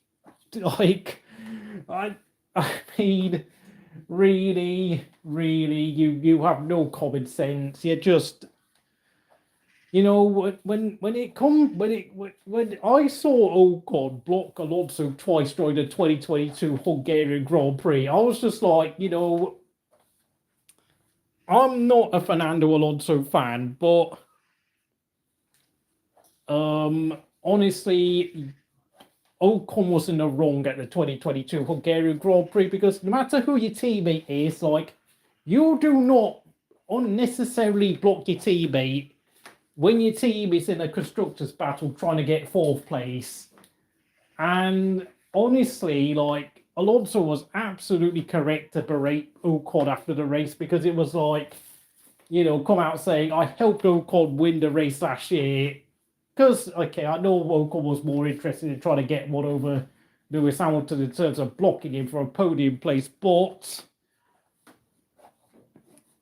I mean, Alonso, whenever he had no problems with his car, was the faster driver in their 2 years at the team. So, you know, the number of times that Ocon was unnecessarily selfish, whether it's at Brazil or whether it was at Saudi Arabia or any other race you can think of where Ocon drove like a pinnock, I actually felt I actually took Alonso's side most of the time, because, like, it doesn't take a rocket scientist to work out that Alonso is a far better driver than Esteban Ocon. So, yeah, I mean, the thing is, I mean, Ocon destroyed his reputation all the way back in, like, 2021 to 22 when he had Alonso as a teammate anyway. So, really, it feels like this could well be the last ever drive that Ocon ever has in F1. Like, and he's pretty much could well be finding himself begging Haas to keep him on if they decide they need to go on.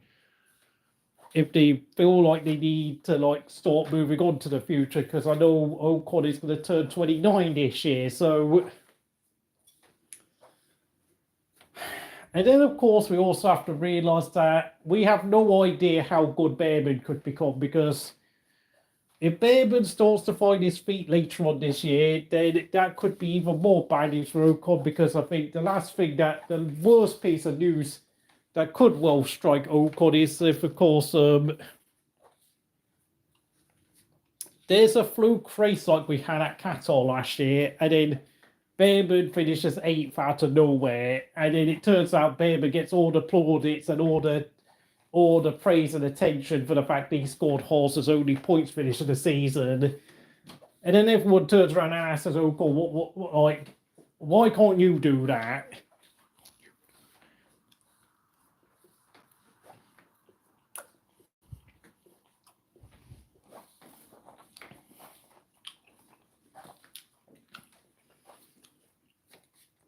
Honestly say, I know you're just out here winding us up, so, you know, I'm not going to, like, suddenly go mental. Like, I know you don't believe, oh, God, did a better job at Alonso, but then what Alonso did at Alpine, no way. Not a catch chance in hell, my friend. Yeah, I mean, we all know that. I've already been through 1,000 times, like, yeah, Ocon has definitely accidentally shoved a pole rod up his backside by accident. Like, this guy is actually quite bizarrely arrogant. Like, I don't even get it. Like, what goes through his brain sometimes. It's just, you kind of got to laugh at him at this point, because I actually feel quite sorry for him.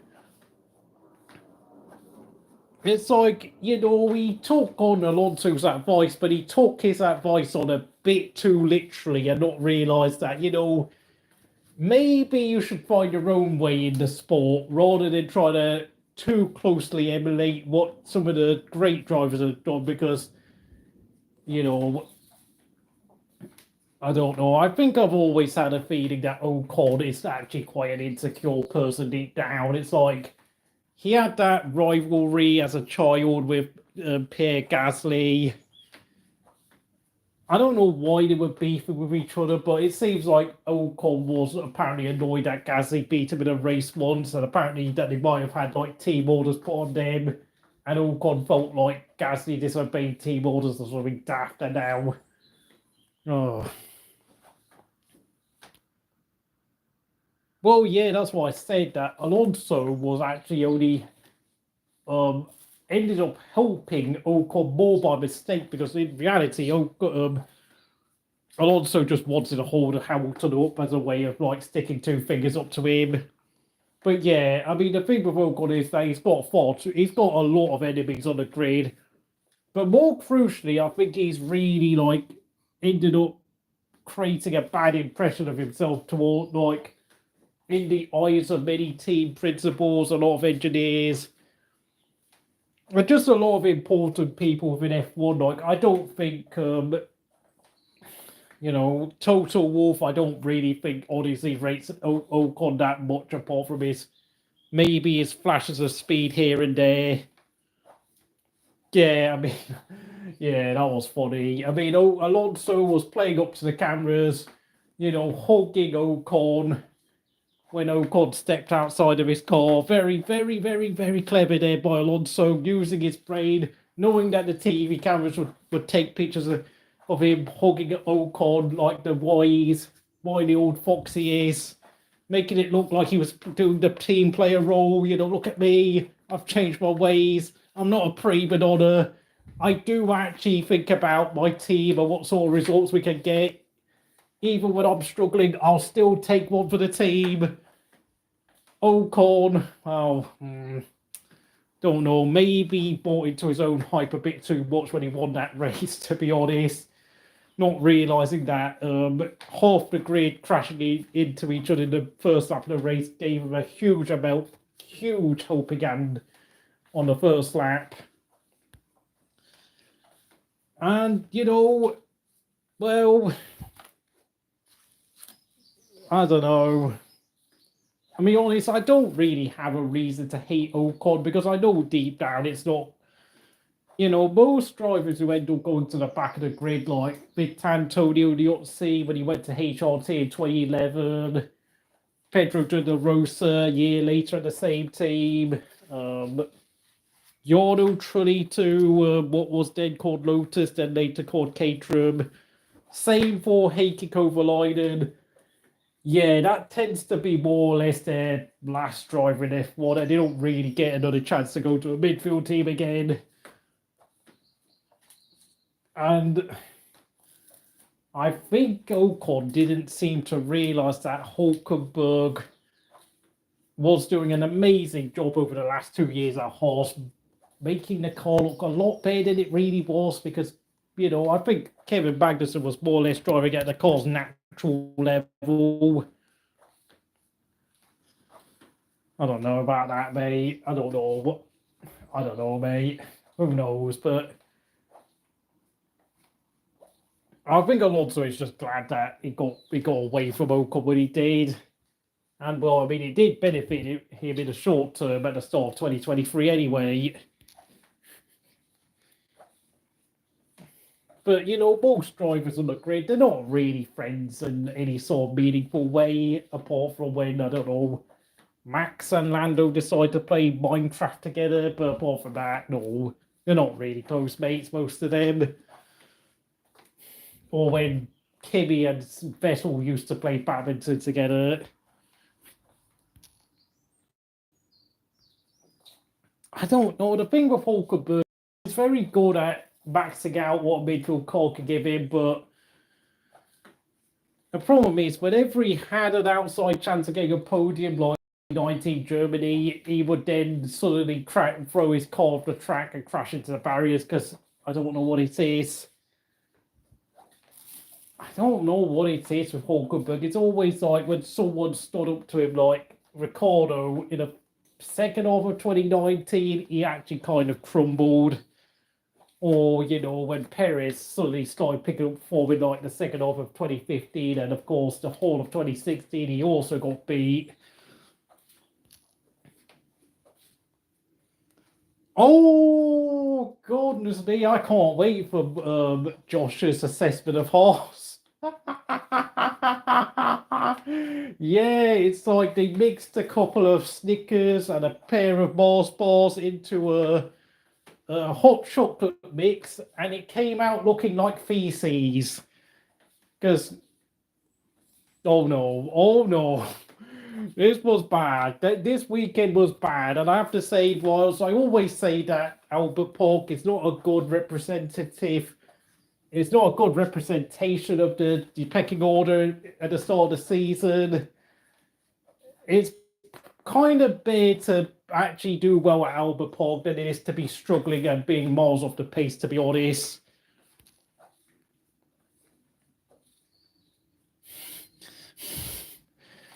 this was bad for Haas. They are definitely got problems. They definitely have issues, Haas.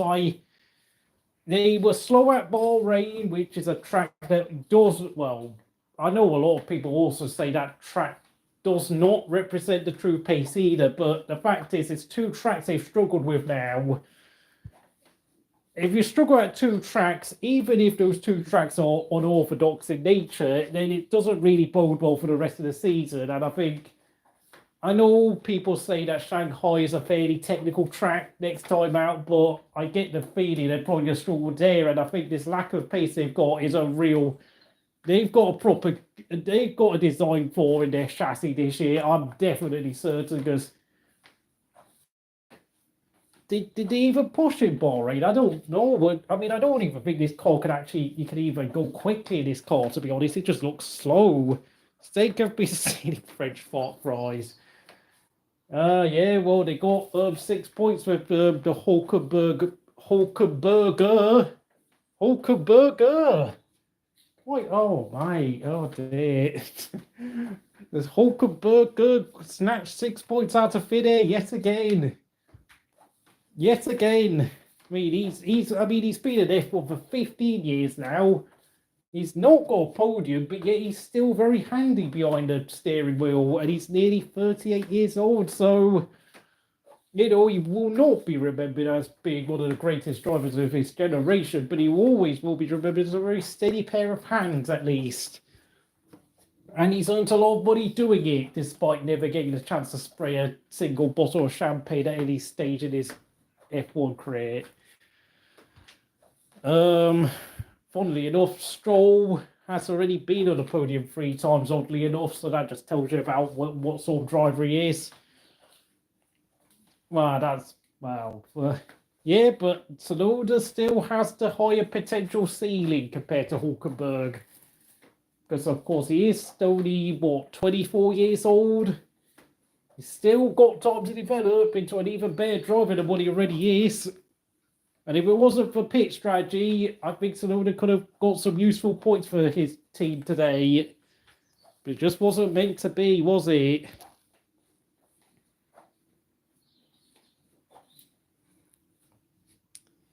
Outscores Ferrari yet. I don't know what it is. I don't know what it is with Hulkenberg. It's just... I remember watching that video by F1 Word about 6, 7, 8 years ago now, called The Curious Case of Nico Hulkenberg, and it's almost like solving a Rubik's Cube with Hulkenberg. It's like, I don't even know why can he be so good in certain situations but somewhat average in other races? It's just, I don't know. It's like, maybe he just, I don't know. It's like he can pump out an amazing qualifying lap once in a while. Oh, yeah, the overrated video. That was a bit ridiculous. I think he got more dislikes than likes on it. I think he was a bit... I don't know, mate. I mean, I could remember Nick Heidfeld sort of driving the same way when he was in F1. I think Mika Salo was sort of similar. Just, I don't know, some drivers are just never meant to be top drivers for some reason. Maybe it's just because deep down it's like, how much do they really want to like resort to the dark arts and really be like a ruthless within the sport? And like, he said Magnussen was better than Ocon. Oh my god. I don't know, that's a really weird one. Like, to be fair, I actually thought Magnussen was on the same level as a Hulkenberg 3 years ago, but then the first 3 or 4 races, they were teammates 2 years ago when they finally got paired up as a signing.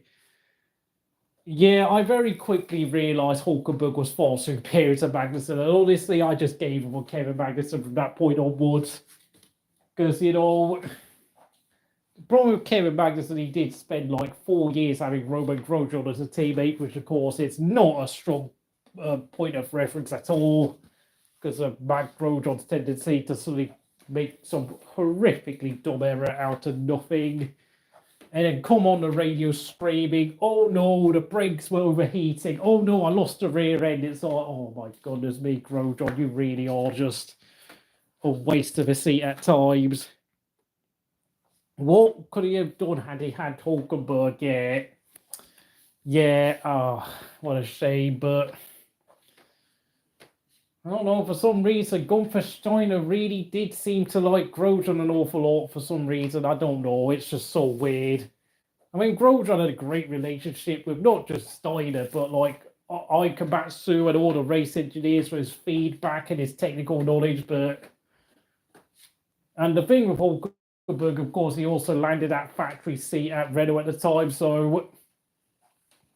And the only reason why Hulkenberg came to Haas is because he hadn't been racing full time for about 3 years by that point. So, yeah, I mean, in a sense, I think the reason why Hulkenberg why Haas had to wait so long to sign Hulkenberg was honestly because Hulkenberg is too good for them. He's too good for Haas. That's why Haas are mostly just a lower midfield team at best. I will also say that I mean, the thing is, like, I did say yesterday that this is going to be the first time that Haas have not had either Grosjean or Magnussen as one of their drivers throughout their entire history, with the exception of course, 2021, where, of course, they had the Russian flag painted over their car. I mean, when people look back to the 2021 season and they see that black, white, and red and blue horse, I don't know, it's going to be like... Wait, did the Austrian Peter take charge of the horse team for this season or something? Or did Putin become team principal? I have to say, Heidfeld was pretty even Stevens with Webber, and he was also even Stevens with Kubica when he was there together as teammates at Williams and Sauber for off. But the problem with Heidfeld is like he just didn't have that cutting edge, that psycho in him to really be like that top dog. It's almost like they were just a bit too nice for their own good for some reason, and he was just sort of like the sort of drivers who'd be happy enough just scoring a lot of points all the time. I mean, in Nick Heidfeld's case, he actually scored like 13 career podiums without winning a race, which is actually a career record for any driver in F1 to score more podiums without winning an actual F1 race, funny enough, was Hulkenberg has the most career starts without a podium.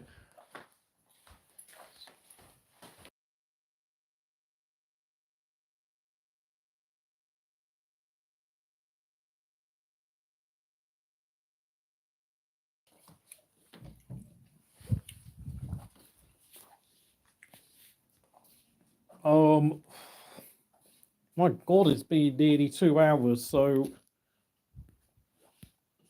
that's the weirdest thing with Nick Heidfeld, is that he also failed to win a race in Formula E. Like, he also was a regular podium finisher, but never got on top of that podium either. Well, I mean, ultimately, I think Nick Heidfeld, like Hulkenberg, will probably be quite satisfied with what they achieved in their careers anyway once they quit. I think Heidfeld's already retired, but at least they've earned their millions, which is... Because obviously in F1 and motorsport in general, like, there's very, very few people who are full-time professional racing drivers in the entire world as it is. Because I think there's only like...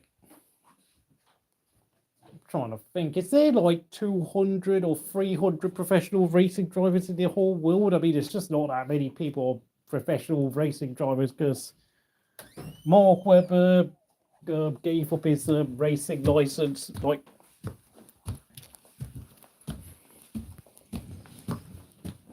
Oh yeah, he did, but he collided with, what's his name, Nico Prost in that race. Or was it Prost? I don't know who it was. Was it Senna? I don't know. Something crazy happened. something absolutely crazy happened in that race, didn't it? I think there was like a collision where one of them went flying in the air. Yeah, but the problem is, you know, the top teams are already moving on to the young drivers, like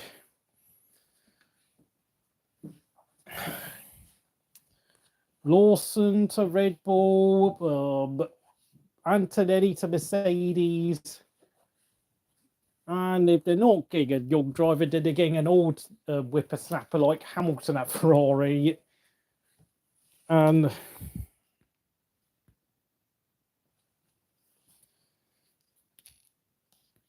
I don't think McLaren will be moving on from Piastri or Norris anytime soon. So it is what it is. And I hate to say it, but unfortunately, those 12 races, was it 12 races that Gasly did at Red Bull, kind of ruined his chances of ever being like a life for a top team, which don't know, mate. Don't know. A victim of the Red Bull system, really. And frankly, I kind of think the same will be said for what's his name, Alex Albon. I mean, it's going to be a good career this because I think, you know, they've both already got a few podiums between the pair of them, Gasly and Albon. And for some drivers, it's just never meant to be. But at least most of the drivers I mentioned are not going to quite end up having the same fate as Esteban Ocon, who can only really have himself to blame for the predicament he's in. To be honest, Martin, I hope he does, but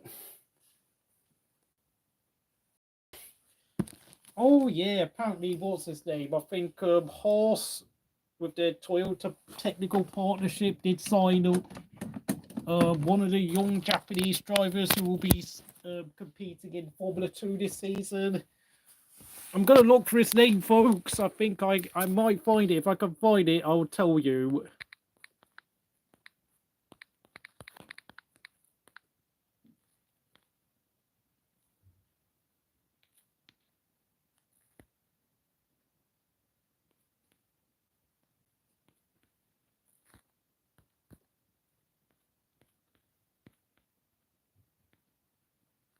I think it's Ritomo Mayeta. This guy who I think is the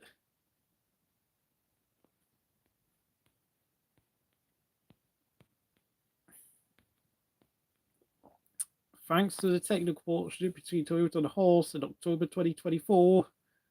Yes, he is the official reserve driver for Haas alongside Ocon and Bearman, like I said. And he actually tested the 2023 chassis at Jerez 2 months ago. So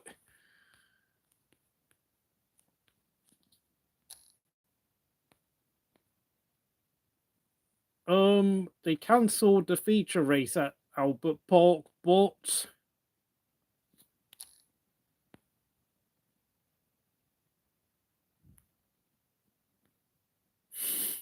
Sainz was once a weird burglar in his previous life. I don't know what sort of imagination you've got there. Finished 12th. That's interesting. Perez to Cadillac, yeah. Oh, yeah, there's Cadillac. How can I forget Cadillac to coming to F1 next year? I don't know, mate. I mean, it makes me wonder, like, there could be a chance that Ocon actually goes and joins Cadillac next year because, you know, who knows, like, maybe there is a clause in his contract at Haas that says that if the car is, like, unable to get anywhere near finishing 8th for the constructors, maybe he has the opportunity to leave the team early. I might not fancy the likes of Ricardo, Bottas, or even Perez. I'm looking at the Formula 2 standings just so we know. Oh, Browning is 23. Oh, God, I don't think he's coming to F1. So, yeah, I mean, that's 4 drivers who are potentially moving to Cadillac next year now. With, of course, there's no way Ocon is happy with what's going on at Haas. Not a chance. Not a chance, mate. I am looking at some of the drivers in Formula 2 to see who could be the next to join F1, but Joshua Dirksen I'm looking at.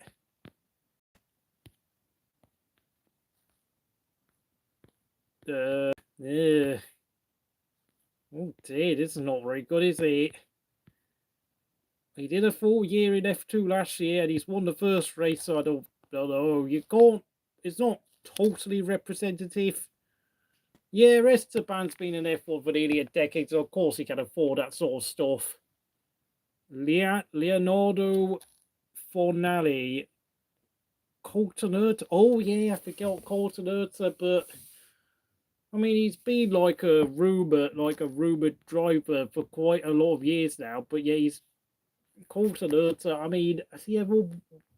How many race wins does he have in IndyCar? Let me look. Let me look. I need to look. 25 years old. Okay, he's going to be 25. He has 9 wins in his IndyCar career in 100 races. That's okay. And he finished runners up last year. I do wonder, is he really hot property like he was 3 or 4 years ago? Oh yeah, Marion. Well, I know that, what was it? Cadillac were going to join F1 with Michael Andretti on board, but then they got rid of Michael Andretti. But yeah, apparently his dad is now taking over, which is a bit weird because Marco's now like 85 now. Marco's really old now. Yeah, like I said, there's up to 4 or 5 drivers already rumoured to be joining Cadillac next year, so I mean, as much as we might criticise Ocon, like, you have to realise he has still got a full-time seat. Honestly, that probably makes him a better option than someone like Perez, Bottas, and certainly Ricciardo, who, I mean, to be honest, I don't even know why the hell you want Ricciardo at this point. Maybe Bottas, because I mean, he's not quite as obsessed with doing the PR stuff like Ricciardo is. And he's not really had like any notable drop off in performances like Ricciardo or even Perez, to be honest. Well, the thing with Bottas is that he's still more or less the same driver he's been throughout his whole career, so it's not like he's got like any concerns with performance decline like Ricciardo or Perez. To be honest, although of course Perez was very much having to deal with the fact that he had Max Verstappen as a teammate and the fact that the Red Bull is get towards Max's driving style.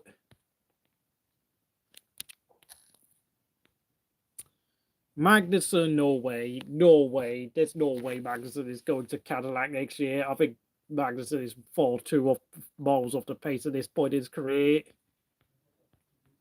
I don't really think that's just bizarre, mate.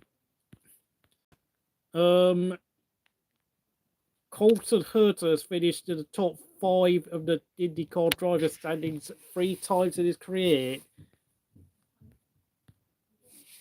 And he has been, well, obviously he's been driving for Andretti for the past 5 years now, so he's definitely in with a shout, which of course I completely forgot about the fact that he's an Andretti driver, so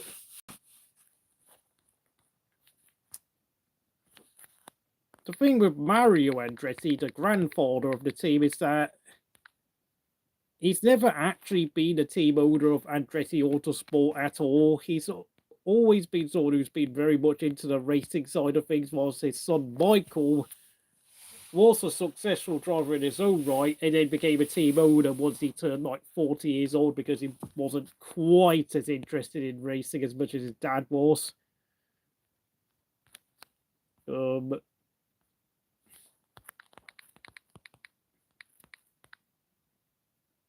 Sorry, but hope I get it.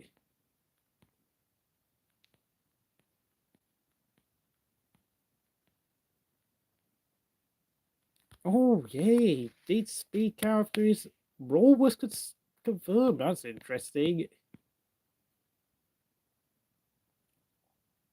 I mean, his son Michael was kicked out for some reason, and then, but Mario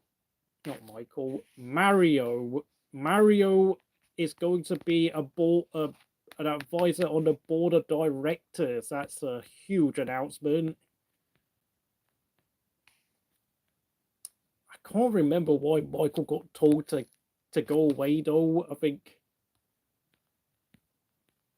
Colton's a great candidate. Yeah.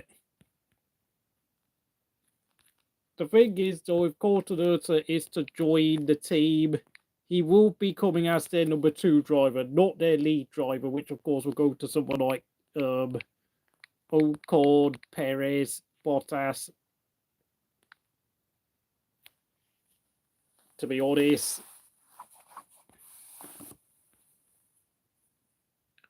I think you have to realise Cadillac are not going to be like that competitive in their first season. They're probably going to be at the back of the grid. So, honestly, having a Bottas or a Perez or an Ocon is probably the best candidate. Like, you don't have to be like super quick to drive a Cadillac for the next 2 years, because they're not going to be like anywhere near close like the actual upper midfield, as we call it, around like 5th or 6th places in the constructor standings. So I think the only like rumored choice that I would bulk at is got to be Daniel Ricciardo, just because he's had such a horrible decline compared to almost literally everyone I can think of.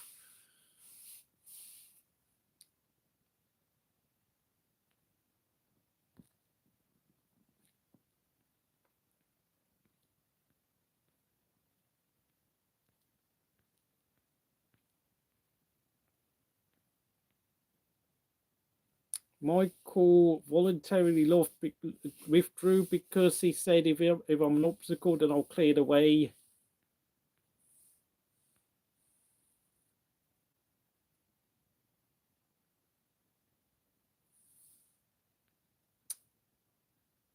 They're going to be using Ferrari engines. That's interesting. Gasly, don't know, mate. I'm not sure, to be honest. I'm a bit worried if Gasly goes to Cadillac. I really don't know about that. I mean, Alpine are in a much better position Alpine are in a better position right now than they were 12 months ago. That would be a huge it would be a huge gamble for Pierre Gasly to join Cadillac next year. It would be just really, I wouldn't even understand why he's doing it.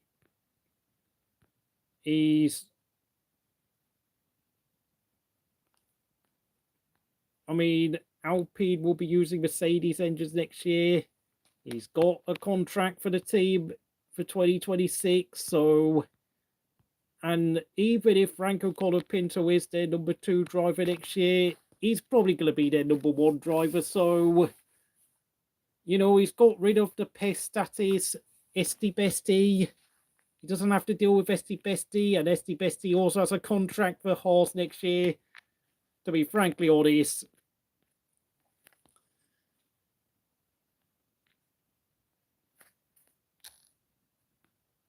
didn't Nico gamble? We went to Mercedes, yeah, but that was because Mercedes took over Brawn, who had just won the World Championship the previous year, and it was pretty much the same team. So really, that was not a gamble at all.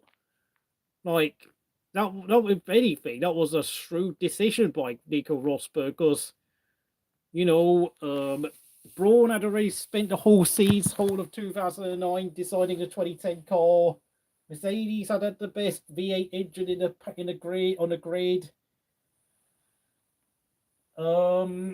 Absolutely not a gamble by Nico Rosberg to join Mercedes at all. Like, I don't understand why you think that.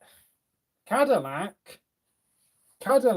will be designing a brand new car And of course, they're not taking over any existing team. So, yeah, I would be quite concerned if Gasly was to leave Alpine.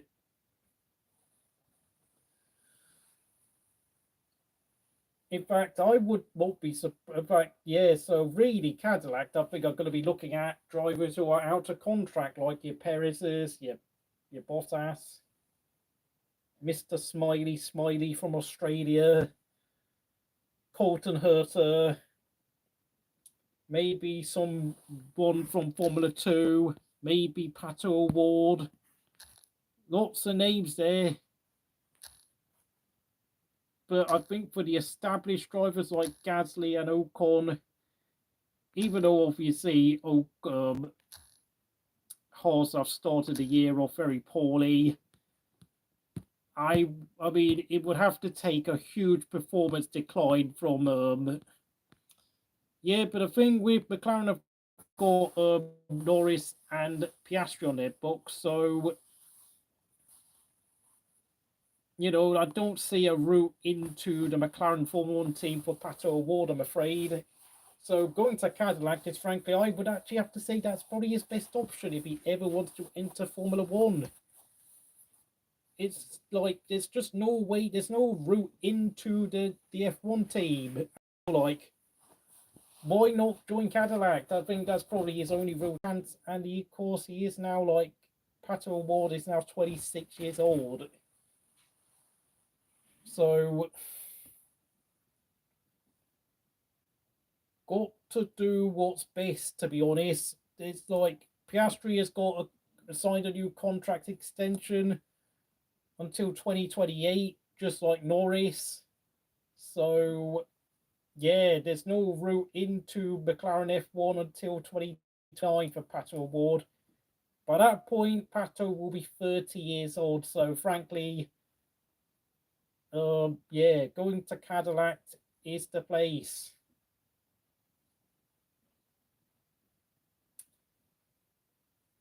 Gabriel Mini. I don't know, Gabriel Mini. I mean, there's also Gabriel Mini.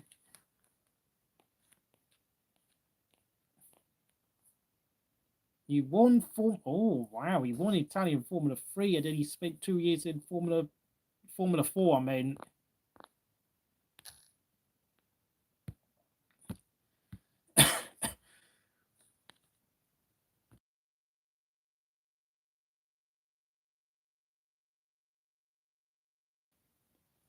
Apologise for that. Sorry for coughing. Don't know what it is this winter. Everyone's getting a cough recently around the past 2 months. Gabriel Mini finished second in Formula 3 last year, but that was his second year, so I think he's kind of dropped off a little bit. I know.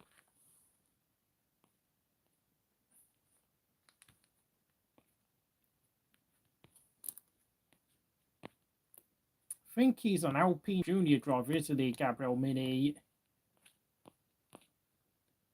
So, yeah, obviously, Alpine Academy. Dave Hook, yeah, get Dave Hook in. Dave Hook deserves a chance. What are they waiting for? What are they waiting for? Seriously. No, I'm being really serious now. What are they waiting for? The greatest talent that F1 has never seen. Kush Mady. He's dead. He's a paid driver.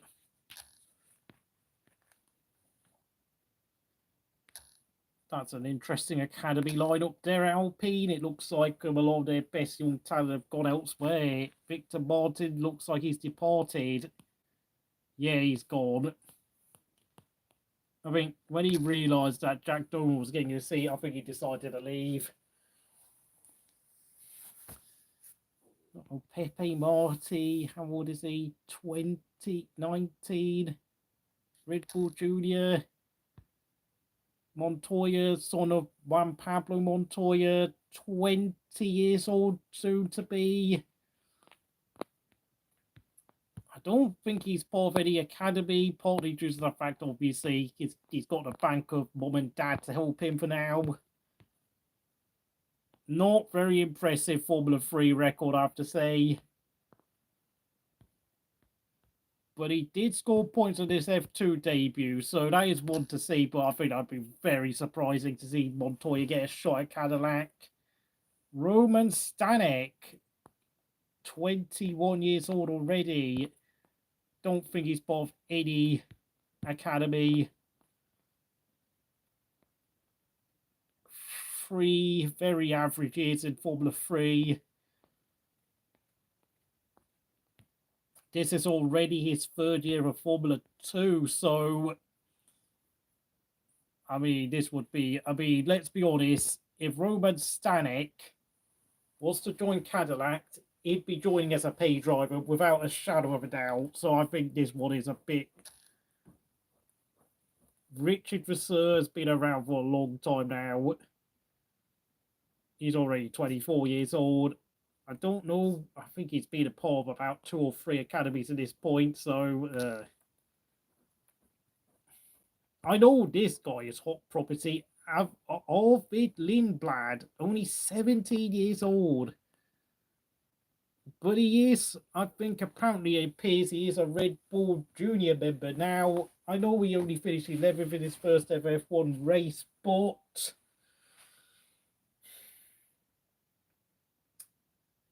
if he has like a run of like 5 or 6 good races in Formula 2 this year, this guy, Mr. Lindblad, what an interesting name that is, because I think his dad is Swedish.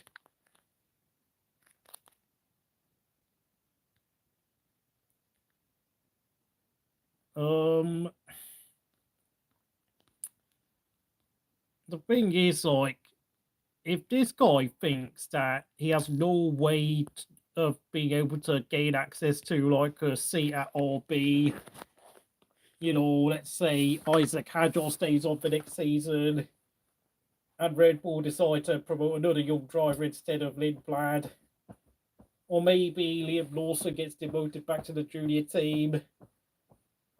Who knows? Lindblad could be off to Cadillac.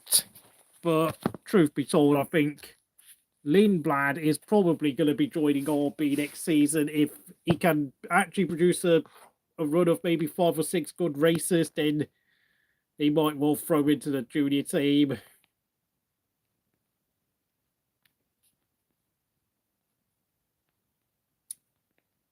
Don't think Oliver Gumpf is going to be coming to F1 anytime soon. Oh, geez, Crofty, I don't know. Jobs for the old boys when I think of David Croft. I think I'll leave it at that. I don't really want to talk about Crofty anymore. Alex Dunn from Ireland. Where's he? He only finished 14th in Formula 3 last year.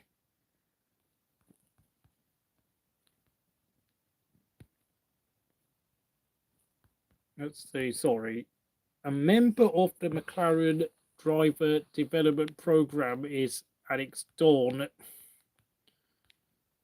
Again, this could be another contender for the Cadillac seat. Even if his results don't look impressive, you never know in this world. I think, though, Arvid Lindblad is probably going to be going to RB next year or the year after, so maybe he's a bit unlikely, but that would be one hell of a coup by Cadillac to get Lindblad on board. As for the other drivers on this list, I don't really think they're hot favourites or anything, to be honest, and I'm not going to bother looking at them. Yeah, obviously... for those of you wondering what happened in the race, Lando Norris won over Max Verstappen. Russell, Antonelli getting points in his debut. Very impressive debut from 16th on the grid. Albon getting 10 points for Williams in a great opening weekend for the boys from Grove. Stroll putting off a good performance for once. Hulkenberg making a strong return to the Sauber team for the first time in 12 seasons. Ferrari gambled on trying to win the race, but in the end, they only lost 7 points from 6th and 8th to 8th and 10th.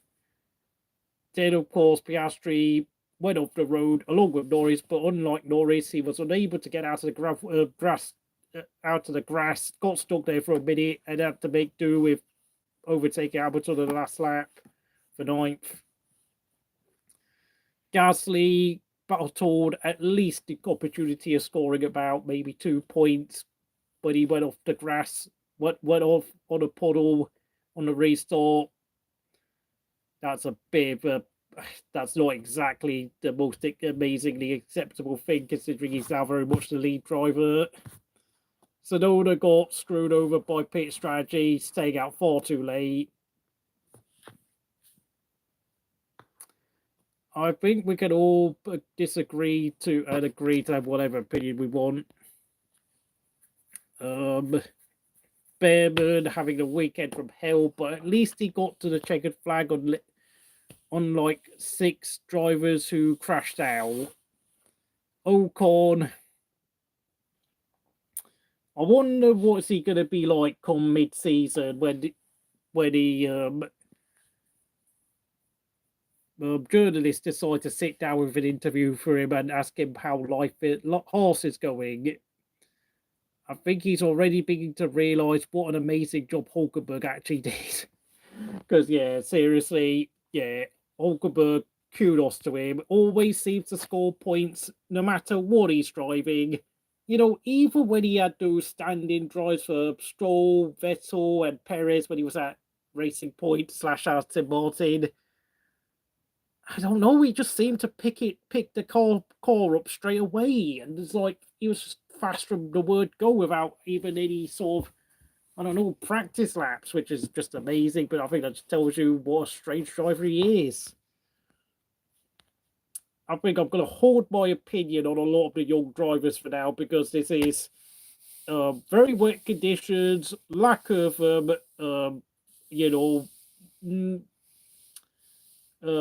strange track layout, wet conditions, street circuit, different time zone. Yeah, but to be fair though, obviously Hulkenberg didn't score a point for Aston Martin, but it was basically the same team though as Racing Point. But what he did a couple of years prior for Racing Point, scoring at Silverstone and at Nürburgring at very short notice, was highly impressive. Like, those performances really did remind everyone what a talent Hulkenberg was. 13th, yeah, but that's because he's a midfield driver, so I don't know where to rank him exactly. Like, he's never had, like, an actual top car to drive, so it's like, does he really, what would he do in a top car? I don't know, it's so hard. That's why I think many people have had varying opinions of him. You know, F1 Word rates him highly, Chazza HD thinks he's a fraud, and got an insane amount of dislikes for it. You know, I think Chaz was trying to be controversial and trying to be a contrarian, but he ended up backfiring on him. You know, Chaz always does solid videos and content on his channel, but I think he is a bit. I think the problem is because Chaz has always been something of a Sergio Perez fan, so he was always annoyed when people praise Hulkenberg when he would teammates at Force India. And yet he would always look at the results sheets and think, yeah, but Perez is scoring podiums and getting more points, you know, which is a fair assessment. But thing with Perez is, though, is that Perez has always had something of a lower ceiling in terms of his raw pace.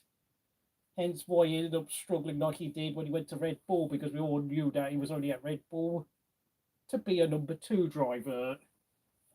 Which is not a condemnation of Perez, by the way, but it's just me stating the reality of Perez's being signed up by Red Bull when he did. And it's now 4 o'clock, so yeah, well, twice a day a broken clock is correct.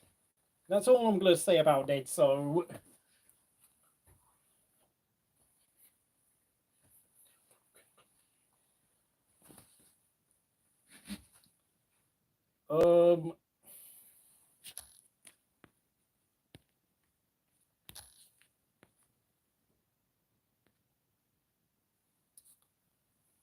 Yeah, that's not really a controversial take to say Hulkenberg is better than Ocon. I think we can all agree on that. I think we can all happily agree on that one, to be honest. Don't be surprised though if Ocon desperately tries to get a seat at Cadillac if the situation at Haas continues to deteriorate, because they have had by far the worst winter out of every team on the grid by a mile. What an absolute disaster. And third team, and to be honest, if it wasn't for the 6 retirements that we've had today, honestly, I think they probably would have finished like 18th and 20th. Like, Doohan probably would have finished 19th. So, yeah, and the fact of the matter is, like, they should have finished like 2 or 3 laps down without the safety car, to be honest, intervening. Without the safety car, they'd be getting lapped at least 2 or 3 times a race, which honestly, in this day and age, is really bad because, of course, the cost cap is supposed to close the pack up. I mean, the last time I remember, like, cars regularly finishing 2 or 3 laps down a race, I think it was Mana Marussia was on the grid 10 years ago. So, oh no. And oh yeah, Haas. Oh yeah, Haas in 2021. But of course, we all know that was a huge exception due to the fact that they were saving their money for 2022. But apart from that, yeah. But this time, they've got no excuses like 4 years ago when obviously the pandemic put a lot of teams and businesses in a tough financial situation. Williams, yeah, I forgot about Williams, but to be fair to Williams, they have very much recovered since 2019, so I'm not, I mean, but I do not understand how Haas have fallen into this situation, because they don't have any financial issues like they did 4 years ago or what Williams had back in 2019. I know Williams also had all sorts of technical and engineering issues between like 2017 to 2019, where they failed to adapt to the new regulations of the bigger 2 meter wide cars, and just seemed to be like for 3 years running, they just had all sorts of technical errors everywhere. And it was only when James Lowe came in that they finally started to get themselves actually had any organization put in place for themselves. Oh, Esteban Ocon, we're going to see what he's actually made of now, because do you know what it is? I think Haas might end up sacking Ocon instead. I think it might be doing. Then Ocon is on his knees begging Cadillac for a seat if he's not careful.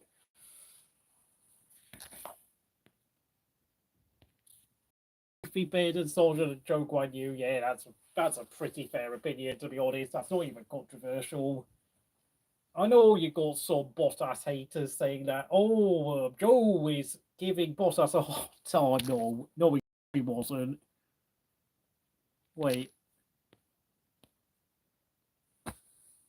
Oh, yeah, when is the football match on between Liverpool? I don't know. Arsenal playing Chelsea and Liverpool? I forgot, but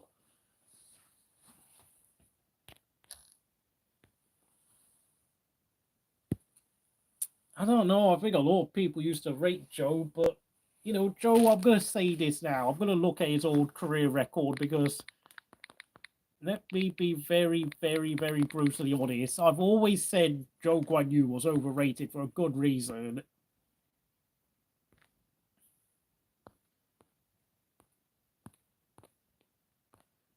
He did 3 years of Formula 2. He did 3 years of Formula 3, so that's already a red flag in itself.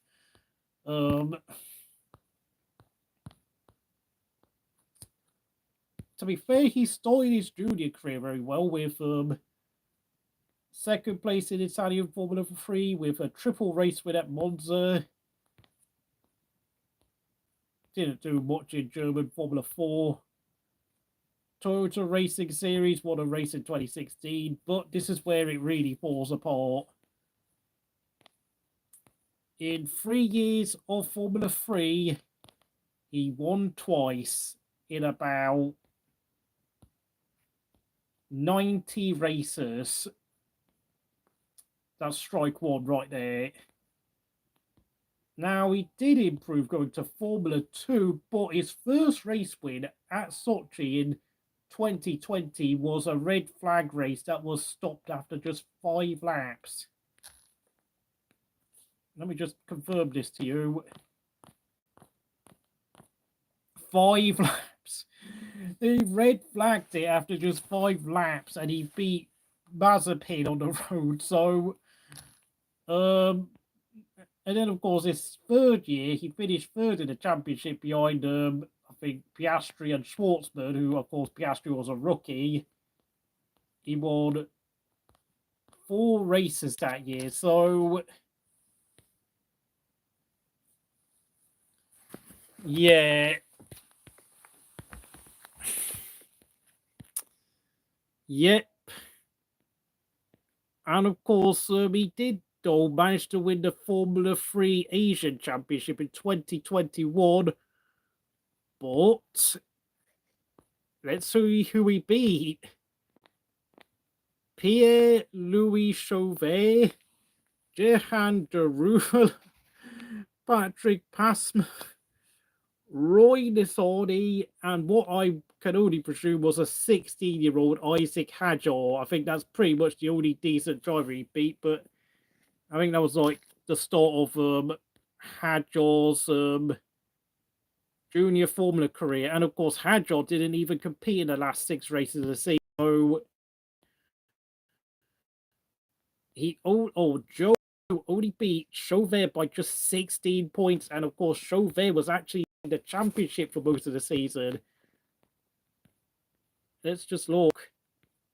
What did he do since leaving the junior series? Of course, he had a brief stint in the FIA Formula 3 Championship where he only did about 6 races, scoring no points.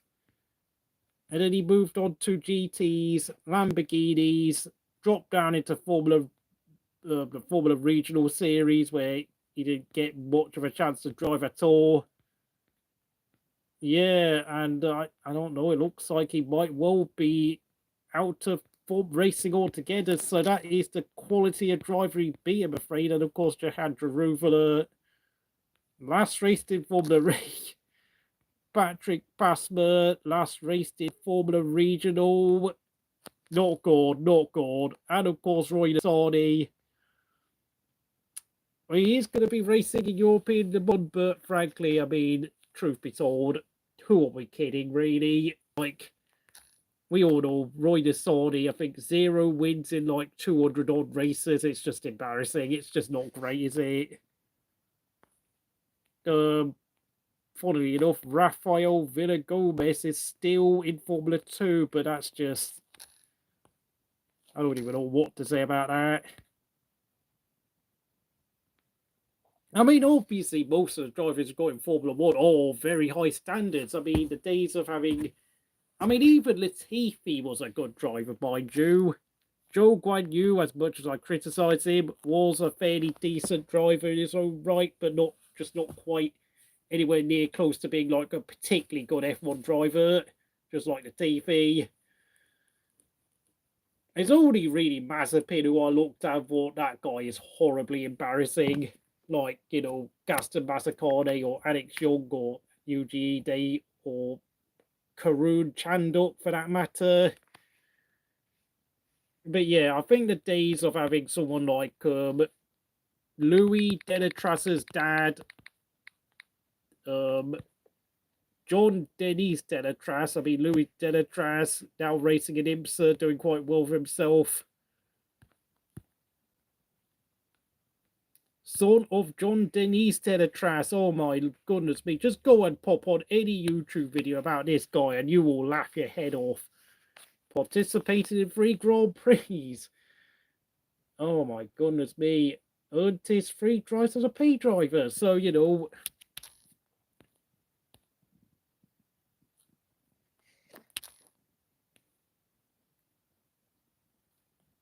I know Logan Sargent didn't actually win any junior series, but it's not like he was like miles off Alex Albon, by the way. I mean, he was actually faster than Latifi, but in his whole career, he only scored 1 point in 36 starts, so tough luck, really. And of course, there's no championship titles next to his name, but he was actually quite consistent in the junior series. Second in UAE F4, third in British F4, third in 2020 F3. Finished fourth in the 2022 F2 series. I know he wasn't a super prolific race winner. 5, 7, 8, 12, 14 race wins in his junior career, which is only slightly better than Zhou Guanyu, but he had the misfortune of going up against a fairly young Alex Albon, who actually had a point to prove, unlike Valtteri Bottas, who was already done with his career.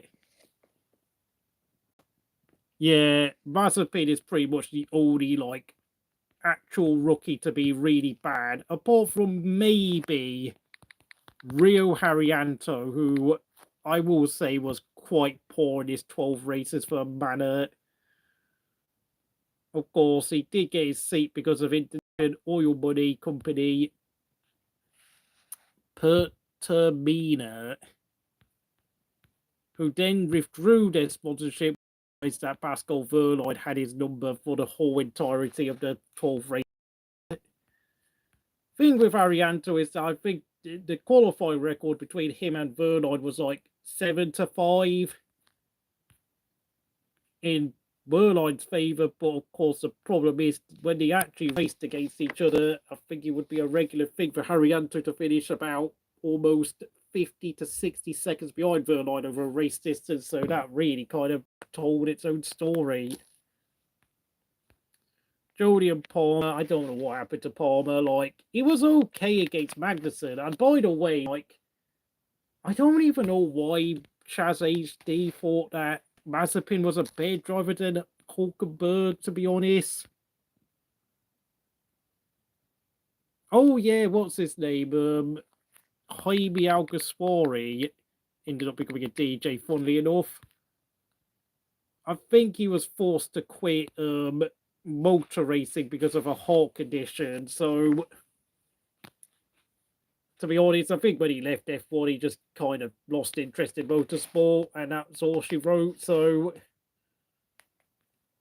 I don't know, I suppose, I mean, for a lot of drivers, like Adrian Sutil, was a decent driver, but the problem is a lot of drivers are just there to do one thing, and that is to race in Formula 1. Because, he did compete in the Ferrari Challenge recently, but that's not a professional series at all. That's just like that's mostly a gentleman driver's series, Formula Challenge.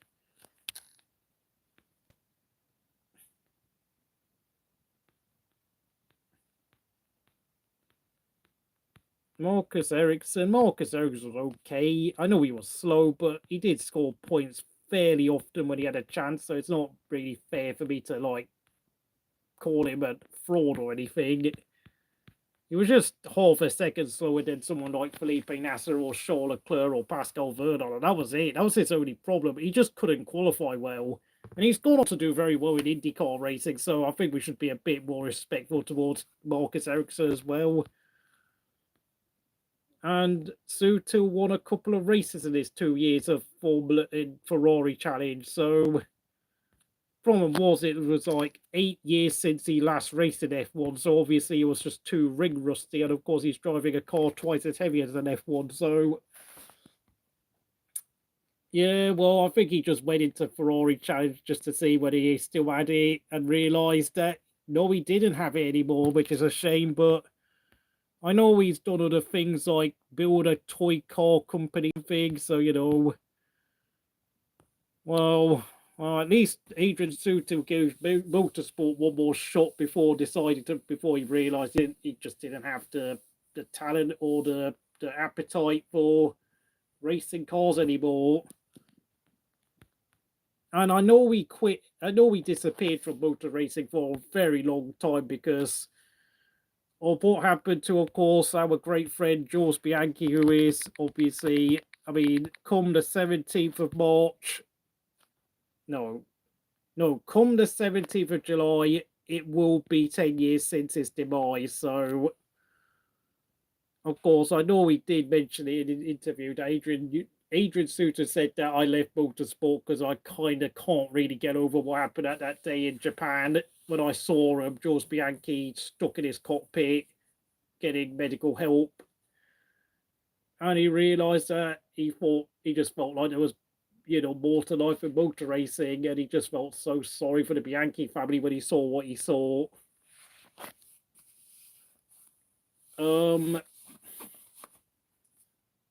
Yeah, I don't know. I don't have much to say. Oh, that's a bit harsh. Esteban Gutierrez. I don't know, mate. I think Esteban Gutierrez was okay in qualifying. Wasn't very good over a race distance. I really got this. I mean, the problem with Gutierrez is that when he did get a good teammate like what was his name? Nico Hulkenberg, and of course Roman Grosjean, he just got absolutely curb stomped. He only scored 6 points in his career. I think the team he had between Hulkenberg and Grosjean was, of course, Sutil. But the problem was the 2014 Sauber was just an absolute dog. So I know Sutil actually had a chance of scoring points in the American Grand Prix from an old highlight video I watched the other day.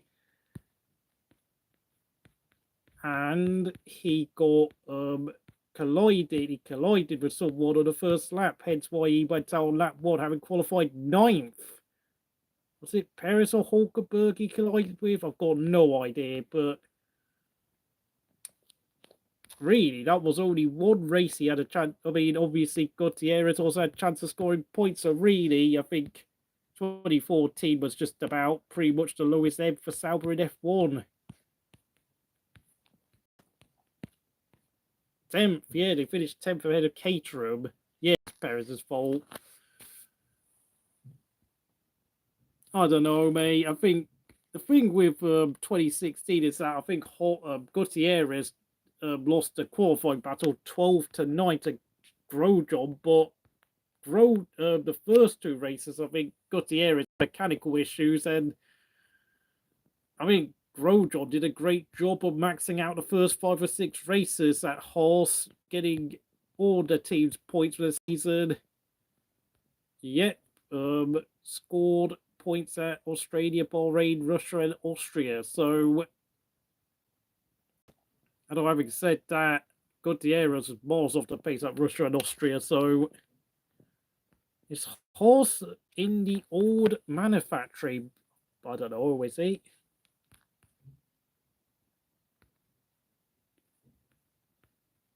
Banbury, Oxfordshire.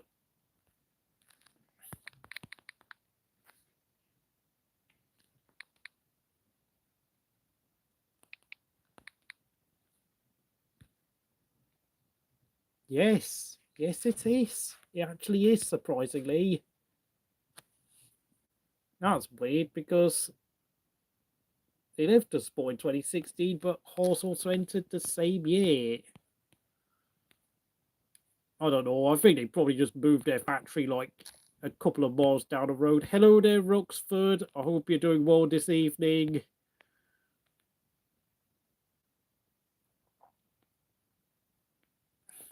Oh my God. Yeah, you just reminded me Ocon has returned home after all. I don't know, mate. I don't know about Esteban Ocon. He's going to really get the absolute pounding from the meme lords of F1 Twitter or F1 X this year. Gonna be interesting to see who decides to pull the trigger first. Is it gonna be Ocon Is he going to be the one getting on the phone to Cadillac first, or will Haas be the ones desperate to terminate his contract if he decides to disobey team orders if Bearman challenges him? It's going to be fun to see. Who knows? This guy, Ikamatsu, could well turn into the Japanese Gunther Steiner if he's not careful. I know he comes across as a softly spoken, well-mannered Japanese guy, but who knows? It could well be that Gunther Steiner is the master of disguise. 19th place. 19th place. Oh dear, oh dear. Oh dear, this is going to be a long season for Esti Besti. Esti Besti Ocon. Esti Besti to you.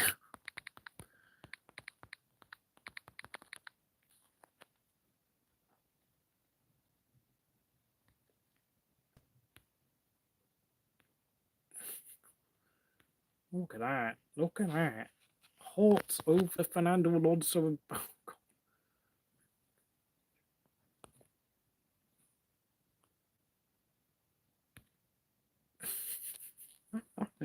the fight between him and Max, unbelievable. And look at the FIA director. Say he's gone to watch the football, that's why. He's gone to watch Liverpool play Newcastle United in the FA. No, the Carabao Cup final, I beg your pardon.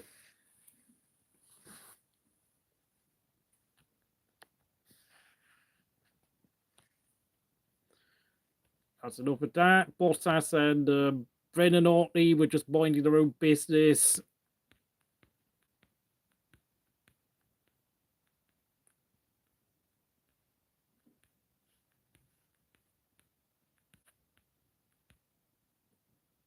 Teammate killer. Why is it so hard to like Esteban Ocon? Oh.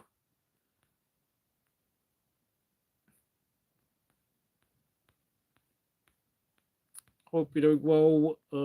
Say watching the football. I don't know. I don't think I will do a football stream, I'm afraid, because obviously Derby took their third win of the season. I think when England play Albania and Latvia next week, I might do a video for them.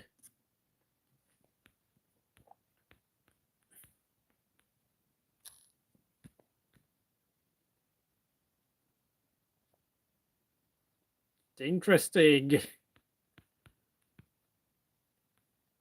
Through the visor. Goodness me, he did this. Ooh.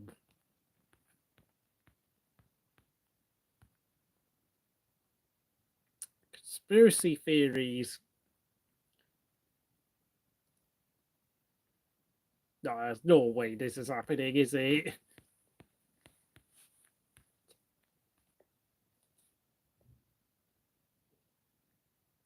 Well, I think Ocon was the one who made a big mistake, I'm afraid.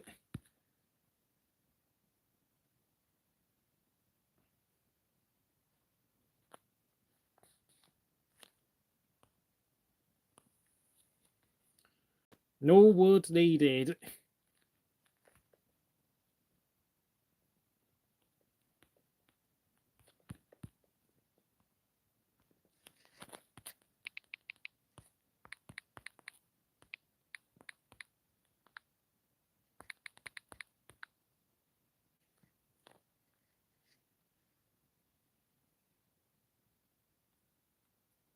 Look at that. What was this? I don't even know what Ocon was thinking. Like, Gasly was just absolutely shell-shocked in the same way Gutierrez was shell-shocked when he got flipped over by Maldonado at the Bahrain 2014 race. Oh my god. That was the race that got Ocon his P45. Grazie ragazzi.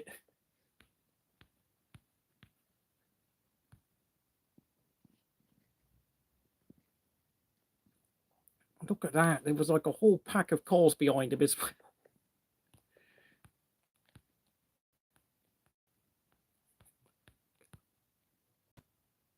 Look at this angle. Oh, man. Literally, Gasly could see the entire floor of Ocon's car. the whole of his floor was there for Ocon to stare at for like 2 seconds.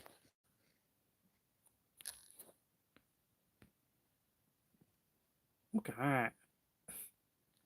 Don't think Alpine were too pleased to see that to gift Gasly the chance to look at the bodywork underneath the car or the ground effect Venturi tunnels so early on in the race, to be honest.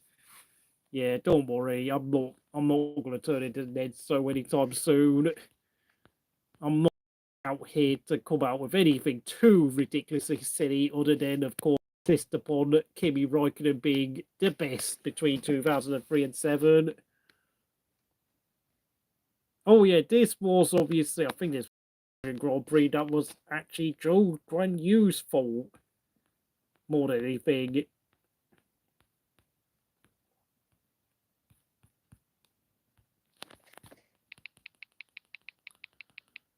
Oh my god, yeah, I heard the rumours about a race in Rwanda. That was, I don't even know what the hell they're thinking of when I heard that. Once again, another questionable government wanting an F1 race. Look at this. Look at this. Esty Bestie on steroids. Best friend, yeah. Oh my goodness, honestly.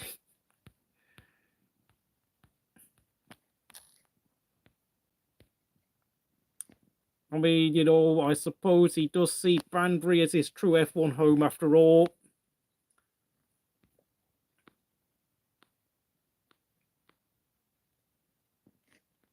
There was this dramatic display at the 2022 race.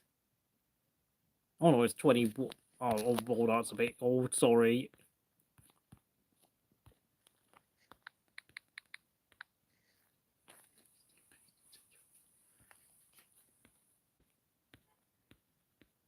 And of course, 2022 was when he fell out horribly.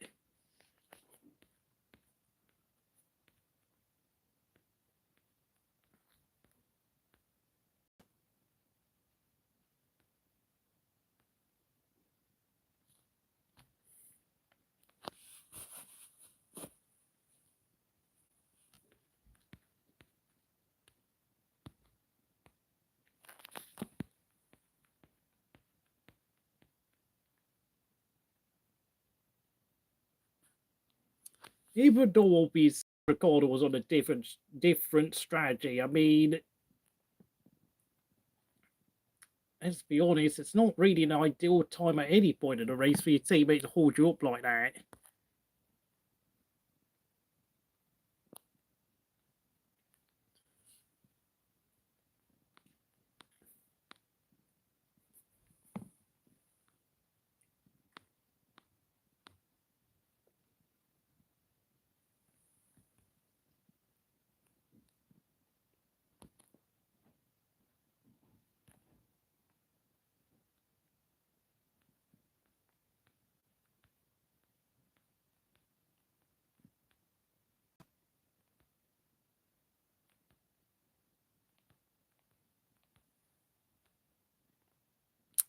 Lawson set the second fastest lap of the race. That's an interesting statistic.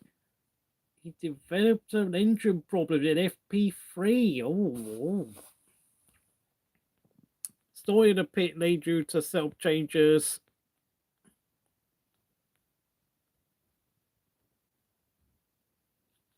I mean, this is a reason why I gave Lawson a C grade, because, you know, he's only had like 10 Grand Prix starts to his name coming into this weekend. Just 12 Grand Prix, yeah. It's his first full season of F1. I mean, he's on an he's got even less experience going into his Red Bull debut than what Gasly and what Albon had. I mean, at least Albon had a full pre-season behind him when he went to Red Bull, by the way. Score. Oh dear.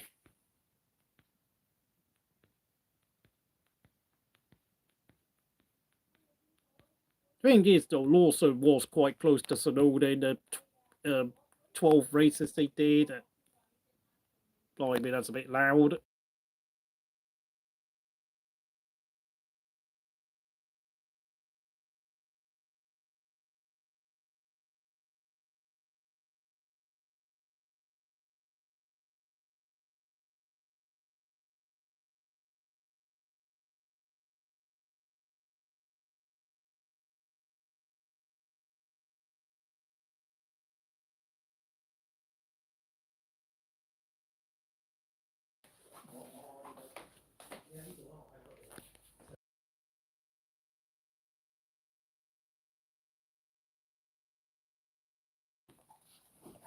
Yeah, honestly, this is why I'm refusing to criticize the young drivers on their what is mostly their full debut for like Doohan, Bortoleto.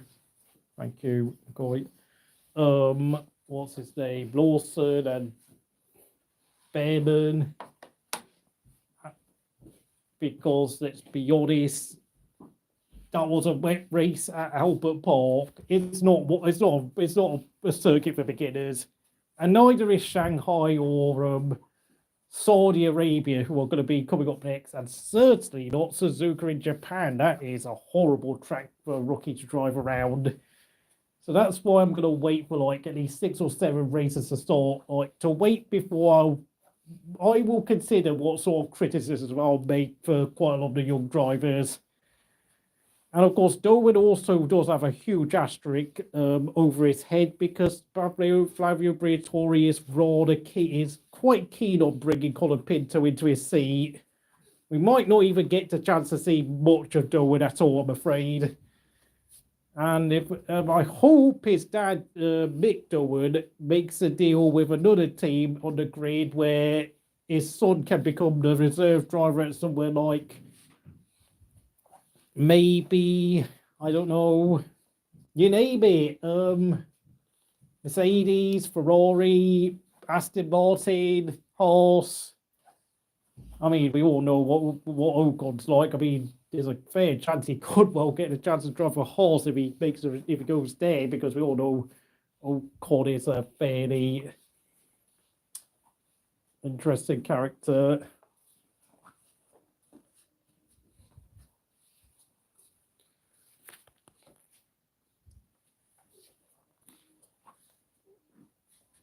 Don't do it. Don't do it. I'm just going to end it now. Okay, just sorry. Okay.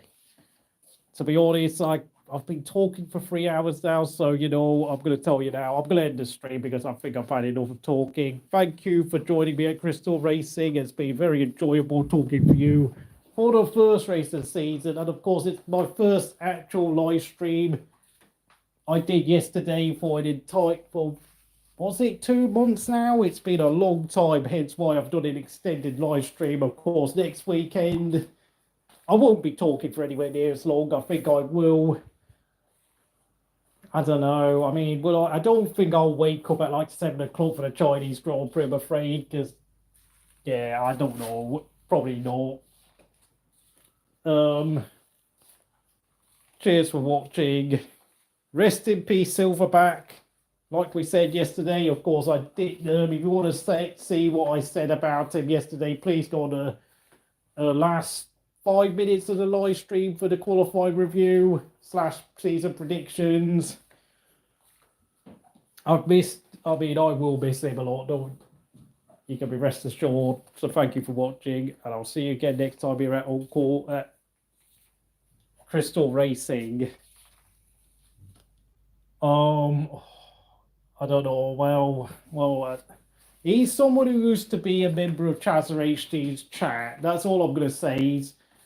He was like 53 years old, and I think he lost his job, and I don't know what happened to him, because I think he travelled all the way across the United States, and I don't know what happened. It's not, I don't know. So, you know, I don't know what happened afterwards, but yeah, I mean, I think that's for his own family to know what happened, not for us. So yeah, thank you for watching, and I'll see you again next time.